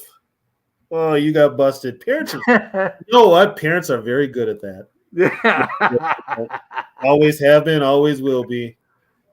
You think they ain't watching or listening, but they're there. But yeah, there's so many of those wrestlers now that have gone, that have left us. And they left us, they were young. Some of them were barely 60. So, but that's, the steroids and all that. Plus, everybody, I recommend you go see the movie The Iron Claw. It's about the Von Erich family. It's a very good movie. Very good movie. Yes, Brian Pillman played for the Bengals. Wasn't there a Bronco who played? Wasn't there a Bronco who was? Yeah, Droz. He was a defensive lineman. He passed away. He ended up paralyzed. He passed away a few years ago. Dave Drozjak, I think his name was. But Mom, I am right on that, right? Is that why you wouldn't let us watch wrestling? But yeah, because I remember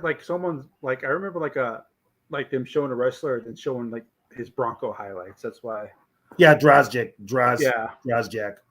Yeah, he was in the Attitude Era. He ended up getting paralyzed, and he had other ailments too. And he just passed away here like a year or two ago.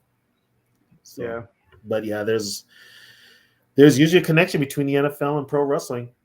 That's where a lot of the guys usually went. Yeah. Okay. So I do remember that correctly. Yep. So. Yeah, I mean, the NFL is a form of entertainment. And the NFL has become too much entertainment. They forget that they are a sport.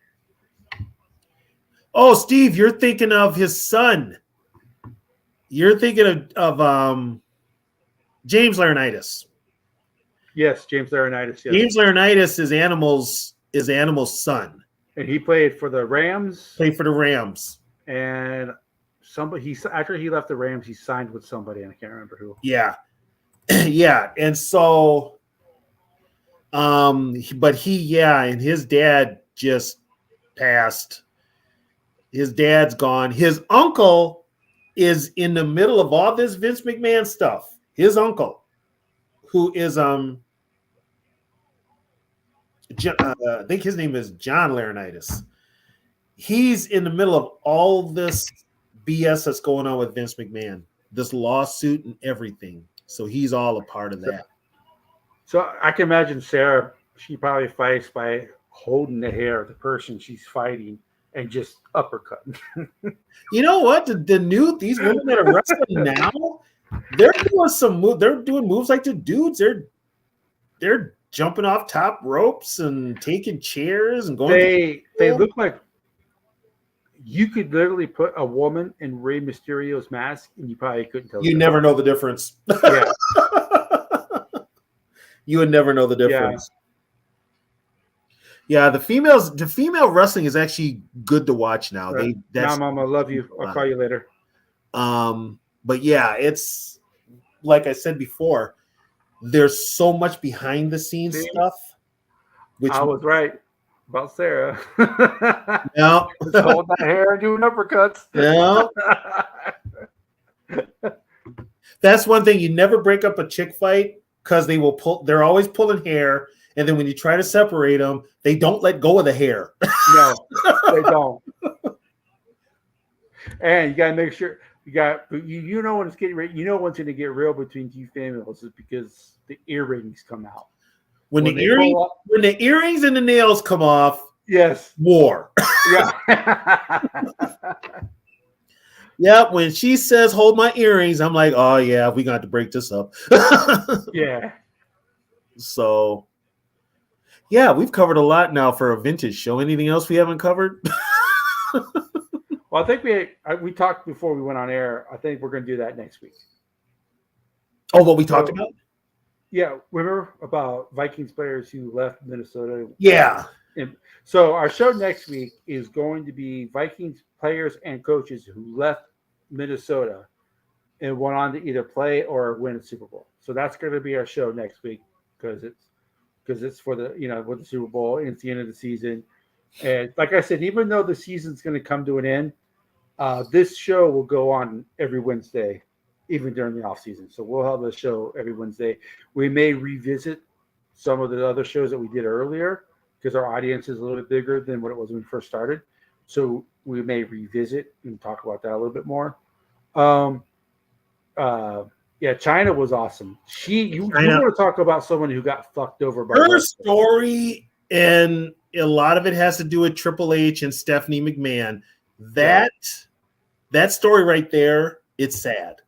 Yeah.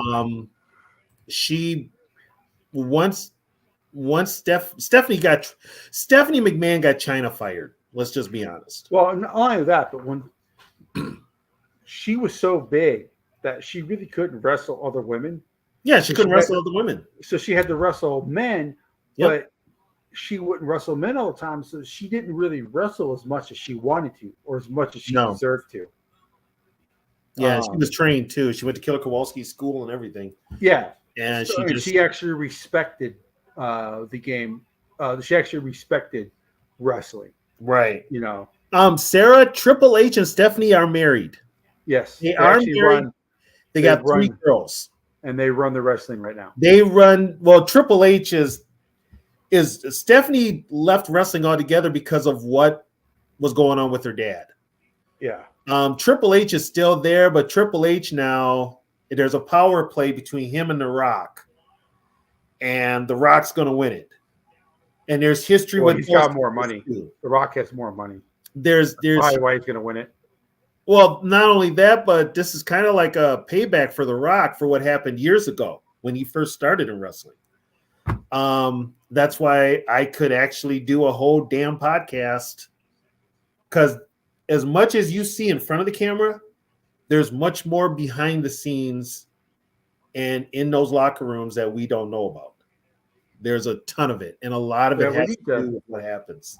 we need to like have a conversation about this wrestling show. Yeah, yeah. Figure out what night to do it, and what we're gonna. I don't think we can use the Viking stuff for it, but we can work with Yogi to. We could tie in. We could tie in like the players that played. Yeah. You know, used to be back in the day. If you played football and you were big, you usually went into wrestling. Yeah. Did Bubba Smith ever wrestle? Who? Bubba Smith. No, he didn't. Ernie Ladd did. Ed Too Tall Jones did. Harvey Martin did. Ed Too Tall Jones actually boxed too.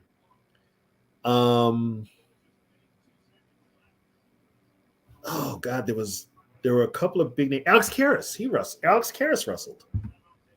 Well, it's funny you say that, Steve, because my brother-in-law used to be a wrestler. Like I said, he is now a college professor. He's a history professor. George Animal Steel was very educated. When you sat down, when they did interviews with him, you couldn't believe it was the same guy that was in the ring. He was articulate. He was clear. He explained everything. It was like he had a lot of stories to tell. A lot of wrestlers do. A lot of them, and those that are still with us now, with everything going on with Vince McMahon, it's all coming out. They're talking. But if anybody that's following the whole Vince McMahon thing, if you didn't follow Vince McMahon, this is nothing new with Vince. This goes all the way back to the 90s, folks. It's not new. Not new at all. We had a linebacker when I played who was a wrestler, and that dude never got tired on the football field. No, he had stamina. They had stamina. Yeah. I saw him wrestle. He asked us to come watch his wrestle. I think me and like only 3 other people showed up for him to wrestle. Literally for like, I would say a good 4.5 minutes, him and the other dude were like locked. Yeah. And they were like bent over in like an 80, it was a weird angle. So you could tell like their legs would burn it, and they just, neither one of them could get position on the other. So they were just there. And it was like, oh my gosh, my legs, I would have been dead. Yeah. So yeah, so those guys who wrestled, they got mad respect, man. Sarah, that whole thing about Vince going to prison, probably not. He's older now. If I know Vince, he'll probably play like Chin Gigante. Look up what happened with the mobster Chin Gigante. He'll probably play the crazy role. Yeah, George, I got you. Those guys are phenomenal. Yeah. No, WWE is owned by Endeavor, which owns UFC. That's why they're trying to scrub Vince out of the history, because it's pretty bad. Especially his sexual allegations. Right. That's the problem. Okay, Sarah, put up what Sarah said about The Rock and Triple H. My God, this is a lot to explain. Okay. Get your popcorn, Sarah. Yeah. Okay. Triple H has always wanted to own WWF, and he's always thought he was the one in controlling and running WWF. The people at Endeavor brought in The Rock to basically put a face to the product. They put him on the board to replace Vince McMahon. But the power struggle is this. And this is history. Triple H only runs creative. He doesn't run the whole organization. This is where The Rock comes in. Yeah, Stephanie used to run. Stephanie used to run it, but Stephanie resigned just as the stuff about Vince came out the first time. So, okay, back to Triple H and Rock. Let's go back to when The Rock was wrestling. When Rock first started as a wrestler, Rock was bullied. And a lot of people will remember when I say the name of the people that bullied him, they'll know who I'm talking about. There was a faction of WWF at the time that was running things, and it was called the Clique. Vince McMahon was basically letting these people run the company. The Clique was Shawn Michaels, Triple H, Sean Waltman, who was X-Pac, Hall, and Nash. That was the clique. There were a couple other people in there too. But when The Rock came in, the ones that bullied him the most were Shawn Michaels, who could do no wrong in WWE, and his sidekick Triple H. Triple H was Shawn's sidekick. Bottom line. So let's fast forward. Triple H marries Stephanie McMahon, so he's got to in with the company. Triple H thinks he is running things with WWE, which he is at the time because he's got creative control, which means he's the one writing the scripts behind the scenes. Okay. In comes The Rock, who takes over. Wrestling's fake? Huh? You mean wrestling's fake? Well, yeah. Believe it or not, yeah, it is. It is. Yeah.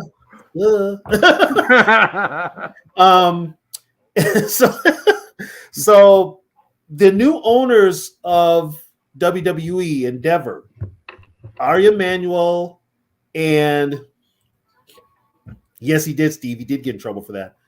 Ari Emanuel and Nick Khan are very good friends with The Rock. Very good friends with The Rock. They brought The Rock in to help put a face to the company, get some goodwill back after all the stuff that's going on with Vince. They wanted to get some goodwill back. And The Rock is a recognizable face. He's a Hollywood guy. He's got the money, such and such. Well, The Rock comes in. He buys into the company. He gets his name. He's got all the naming rights. He owns The Rock. He owns Brahma Bull. He owns all the nicknames that The Rock had over the years. WWE owned it, but now Dwayne Johnson owns it. But in the meantime, The Rock has inserted himself into WrestleMania this year, which has ticked off a bunch of people because there's a storyline between, well, for Cody Rhodes, let's just put it that way, who, those that don't know, that is Dusty Rhodes' son, youngest son. So everybody's pissed off about that because everybody thinks The Rock did a power play to take the spot from Cody, which if you're just a casual fan, if you're going to watch wrestling at all, you're going to be curious what The Rock can do. The man is 52 years old. So he's not going to be wrestling too much longer, but he's still a name. Yes, Sarah, he does own that. He owns that now. He owns that. He owns anything that was with The Rock back in the day. Yeah. Dwayne Johnson owns that. The problem is now with WWE. I think he even trademarked the People's Elbow. And he trademarked People's Elbow. That's his too. Here's the thing. The Rock's cousin is Roman Reigns. So it's kind of like a family. It would be like a family versus family match because Rock is related to him. So they've been trying to have that for a couple of years. They're finally going to do it. But everybody's like, well, you're taking it away from Cody. Well, who the hell wants to see Cody? But with Triple H, The Rock is making moves behind Triple H's back that Triple H knows nothing about. And guess what? Triple H's boss is now The Rock. And The Rock has not forgotten what Triple H did to him years ago. Him and Shawn Michaels. When you talk about people that are petty and remember shit from back in the day, wrestlers are the worst. They remember when you screw them over. And the way that Shawn and Triple H screwed The Rock over, this is Rock's payback because now he is Triple H's boss. And here's where it gets really bad for Triple H. Triple H is the son-in-law of Vince McMahon. Triple H knew what was going on with his father-in-law, and he kept it quiet. So guess what? If it comes back, they're going to let Triple H go too. And The Rock has already brought in a guy to take Triple H's spot. So there's, like I said, there's more behind the scenes than what you see on camera. But this is wrestling. Is the story true or is it made up? No, this one's true. The one behind the scenes is true. The one behind the scenes is true. Bret Hart even talked about it. Bret Hart brought it up. Bret Hart's like, with the way that they treated Rocky when he came in was just bad. I bet they didn't like that The Rock became a fan favorite pretty quick. No, well, and here's the thing: The Rock couldn't wrestle worth a damn. The Rock is not a good wrestler. Let's just put that out there. But when you put him on the mic, he was gold. That was he could come up with the Rudy Poo, candy asses, boots to asses. It doesn't matter, that type of thing. When you put a mic in his hand, he was magic. He was just the man. He couldn't wrestle, but he was the man. And Triple H basically had to marry into the family, and he's still not going to own the company. So yeah, that's the wrestling thing in a nutshell. It's a long story. I gave the condensed story. It is. And Catch will tell you there's so much behind the scenes, it's not even funny. And as time goes by, you hear more about it. You hear a lot more about it. And I haven't even mentioned the whole, I'm just going to let y'all look for it online, Randy Savage and Stephanie McMahon. Well, there are stories that my brother-in-law has told me that you wouldn't believe what happens in the background of wrestling places, what they do. It's bad. In the hotels, what they do backstage, how management handles situations when situations come up. Put it this way: if you're a moneymaker, you get away with a lot. Yeah. If you're a top draw, you get away with a lot, which explains why Steve brought it up a long time ago. The Clique got in trouble for a thing called the curtain call. They got in trouble for that. Well, the only one that got in trouble was Triple H. And George, I will tell you that was 100%. Now, the only part of that story that's up for debate is the whole Ric Flair thing. Did he or didn't he with the flight attendant? She had a lawsuit with him. Well, right. But what I'm saying is no one on the plane, none of the other wrestlers saw him do what she said, but they also don't deny that he possibly could have done it because that's just... He's Ric Flair. He's Ric Flair. He's Ric Flair. There's no evidence one way or the other that he did it or didn't do it. So it's like, did he really do it? But as far as everything else on the plane, my brother-in-law says 100% it happened. Yeah. So my brother-in-law said that Dusty Wolf is my brother-in-law, by the way. If you want to look up, he also went by Dale Wolf. They made him change it from Dusty to Dale. That's your brother-in-law? Dale Wolf, yeah. Okay. They made him change from Dusty to Dale when Dusty Rhodes came in. Dusty Rhodes came in? Okay. Yeah, they made him change to Dale. Yeah. So he says he actually watches that Beyond the Ring show. Yeah. Because he'll be watching. He's like, oh, yeah, I remember that. Right. Yeah. Oh, this is the part of the story that they left out. So, but he says that is by far and away the most truthful representation of what actually happens. He says Vice does a very good job on that. So. Yeah, Sarah, the airplane was like the Love Boat, except for it was just a bunch of wrestlers being complete and total a-holes. Yeah.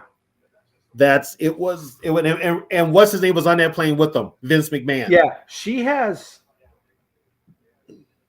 7 or 8 DUIs, and finally they threw away. She got 17 and a half years. They told her they finally got tired of it. Yeah, she got 17 and a half years. Yeah, she has 7 or 8 DUIs. I'm not sure. Now, here's the thing with Tammy Sitch. She went by Sunny in WWE. She was in a relationship for years with a wrestler named Chris Candido. During this time she was in WWF, she was having an affair with Shawn Michaels. And Vince McMahon knew about it. Matter of fact, Vince McMahon would set up their little trysts where they could hook up. And then whenever they did it, they would have somebody from the clique watch to make sure nobody interrupted them. And that was usually Triple H. But she was with Chris Candido. Chris is dead now. Chris passed away. He ended up developing like a blood clot on a plane flight. And he passed away. Wasn't he the subject of one of those Beyond the Ring? Yeah. Yeah. But she was fucking around on him with Shawn Michaels for the longest time. And they did it right in front of his face. And like, I think it was Bruce Pritchard said it. You can only feel bad for a guy for so long before you're like, dude, wake the hell up. Yeah. Yeah, she also screwed around with Dolph Ziggler. Tammy was I'm not going to say it. We're on TV and the parental advisories. I got the parental advisory. Yep. Tammy was a hoe. Tammy was a hoe. Let's just be honest. And it finally caught up with hell. She couldn't even make money that's a great garden instrument, by the way. What? A hoe.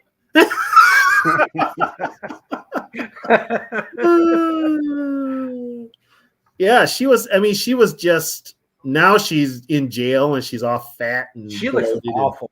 She looks so bad. If you would have looked at her back when she was popular and looked at her now, you'd have been like, no way. Yeah.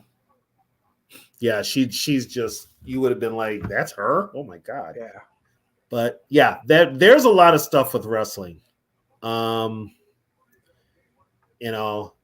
There's a lot of it behind the scenes. It's just, like I said, when football season's over, especially like this time of year, I'm not into the whole mocking and stuff, mock drafts and all that.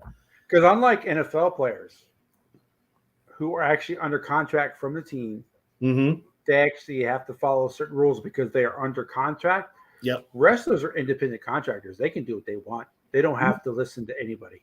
So only thing they can't do is work for another. Yes. A non-disclosure. They have another wrestling organization. But okay, this all changed too, because here's the deal. The guy that's running AEW, Tony Khan, he lets his wrestlers not only wrestle in AEW, but they can wrestle in New Japan. Or they can wrestle in CMLL, which is Mexican, or they can wrestle in the other leagues. They can't wrestle in WWE. Steve, you drew a picture of who? The hoe? It had to be Sunny.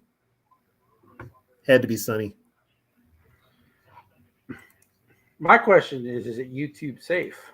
That's the well, you know what? It's art, right? You can get away with a lot more on YouTube with art than you can with anything else. You can't really it's art. All right, if you want to look for nudity on YouTube, you can find it. You just look up under art and you can find yeah. Now, is this Sunny in 1996 or is this Sunny in 2016?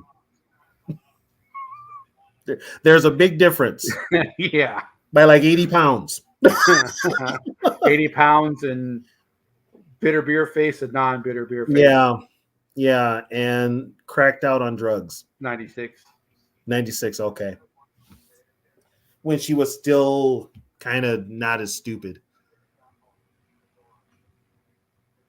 But yeah, there's a lot of stuff. I mean, we got a lot to talk about. We should find a night. I'll get with Yogi to create a graphic. Because for those, Yogi creates the graphics. I do the thumbnail, but Yogi creates the graphics. So I'll get with Yogi to create a graphic for the wrestling show, and we can set a night to do it. Because like I said, it is the NFL off season.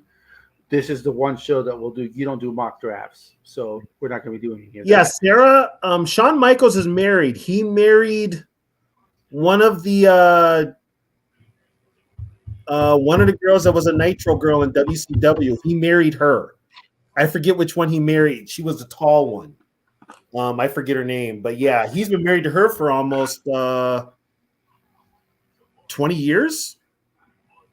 Going on almost 30 years. They've got kids and everything.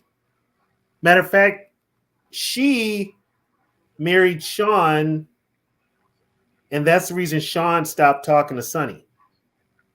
So, Topic: Vikings Love Boat versus a McMahon versus a WWE Flight from Hell. Wow. That's wow. We're definitely going to put the parental advisory up for that show. Well, Sean was Sarah. Debauchery at its finest.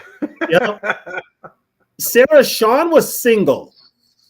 If anybody was cheating, it was Sonny. But he dumped Sonny and went with his current wife, and Sonny still brings it up.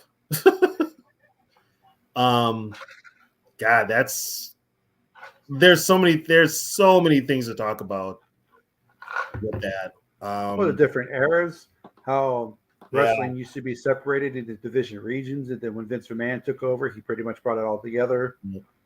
Now I'm going to put a connection here to Ric Flair in Minnesota. Richard Fleer was from Edina, Minnesota. Richard Fleer played football at the U of M. His teammates were Jim Brunzell and Greg Gagne. Greg Gagne was a quarterback. Jim Brunzell was a fullback / linebacker. Richard Fleer was a guard. He was an offensive guard. He was a bigger guy when he first started out. The problem with Fleer was he couldn't stay in school. All right, good night, Norpheus. Appreciate you. Norpheus. He couldn't stay in school, so he kept leaving. So basically, they just kicked him off. They just took him off the team. But he went to school with Greg Gagne and Jumpin' Jim Brunzell, who later became the High Flyers tag team. And Jim Brunzell ended up in WWF with the Killer Bees.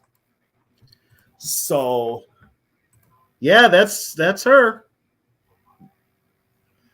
Like I said, less drugs and 80 pounds lighter.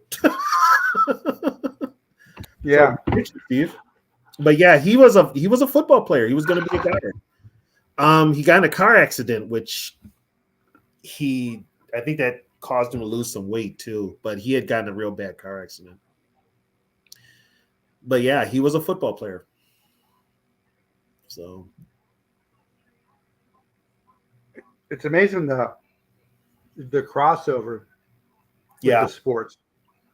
There is there's with because Chris Jericho, his dad is Ted Irvine, the hockey player. So he's got the hockey background, but it's like they've all did something outside of what they do. Yeah. That's when you find out, you're kind of like, oh wow, So, well, should we wrap this up? Yeah.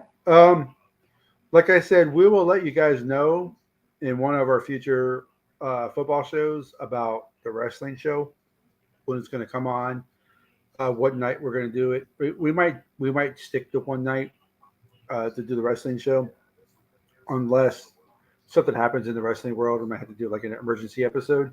Mm-hmm. But yeah, during the NFL off season, we'll definitely talk about wrestling. It'll be more. I don't know that much about wrestling. Just from I know more about the '80s wrestling when I was a kid, but nowadays Tony knows more. So I'll be the host. I'll interject some, but Tony will be the one who talks the most about the and we may bring people on. What I just realized? I know a bunch of useless BS, don't I? What's it called? An idiot savant? Savant, not an idiot. Yeah. Savant. I know a lot of useless. That useless information has helped people win money sometimes. So yeah, useless. Do they actually bet on wrestling, like who's going to win and who's not? They have that now, right? Do they really? It's DraftKings. Well, I mean, technically, nobody knows except for the people who are in the inside. So, and that can change. And now they're changing that stuff at the last minute. They're changing that at the last minute. I mean, guys could be going to the ring, and then all of a sudden, they change the script. Yeah. So there's that. But yeah, there is gambling. There's gambling on well, now everybody's saying the NFL is scripted like WWE. I don't know. I have a hard time believing it with football, but I mean, I'm sure. I don't want to say it's scripted, but they definitely lean about the calls. They have their leaning as to which teams they want to push. And every year you're going to have a Cinderella dark horse. This year it was Detroit. Next year it could be anybody. It could be anybody. So we'll see what happens. But yeah, it's Commanders with new owners. Yeah, but they got Dan Quinn as a head coach. It's not saying much. Huh? I mean, are you talking about Edge the wrestler or Edge the guitar player? Edge the wrestler. Yeah. Yeah, so I mean, well, like I said, Tony and I will get together. We'll talk about it. We'll figure out what night to do it on. Like I said, though, this show's this week, Wednesday night. It's definitely going to still be the vintage. Yeah, this is a permanent on Wednesday nights. Yeah, 9:30 Central is permanent for us for this show. But we did do status of the NFC North every couple weeks on Friday. We still may do that show for like free agent updates, draft when they draft players. We may do it for that. That one will probably be like up until the draft, maybe every month. Once a month. Once a month, yeah. So it'll be either Monday, Tuesday, or Thursday night. So it all depends on who else is, we'll figure it out for that. So with that, we want to thank everybody for joining us. It was a great show. We didn't realize how many bad. It seems like the Vikings free agents they've signed more than bad when it comes to that. So like I said, next week it's going to be Vikings players / coaches who left Minnesota and went on to win a Super Bowl or played in the Super Bowl. And until next week, thank you guys for joining us. Thank you very much. You guys have a great week.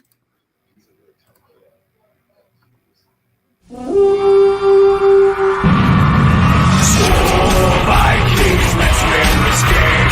Score Vikings on a relay.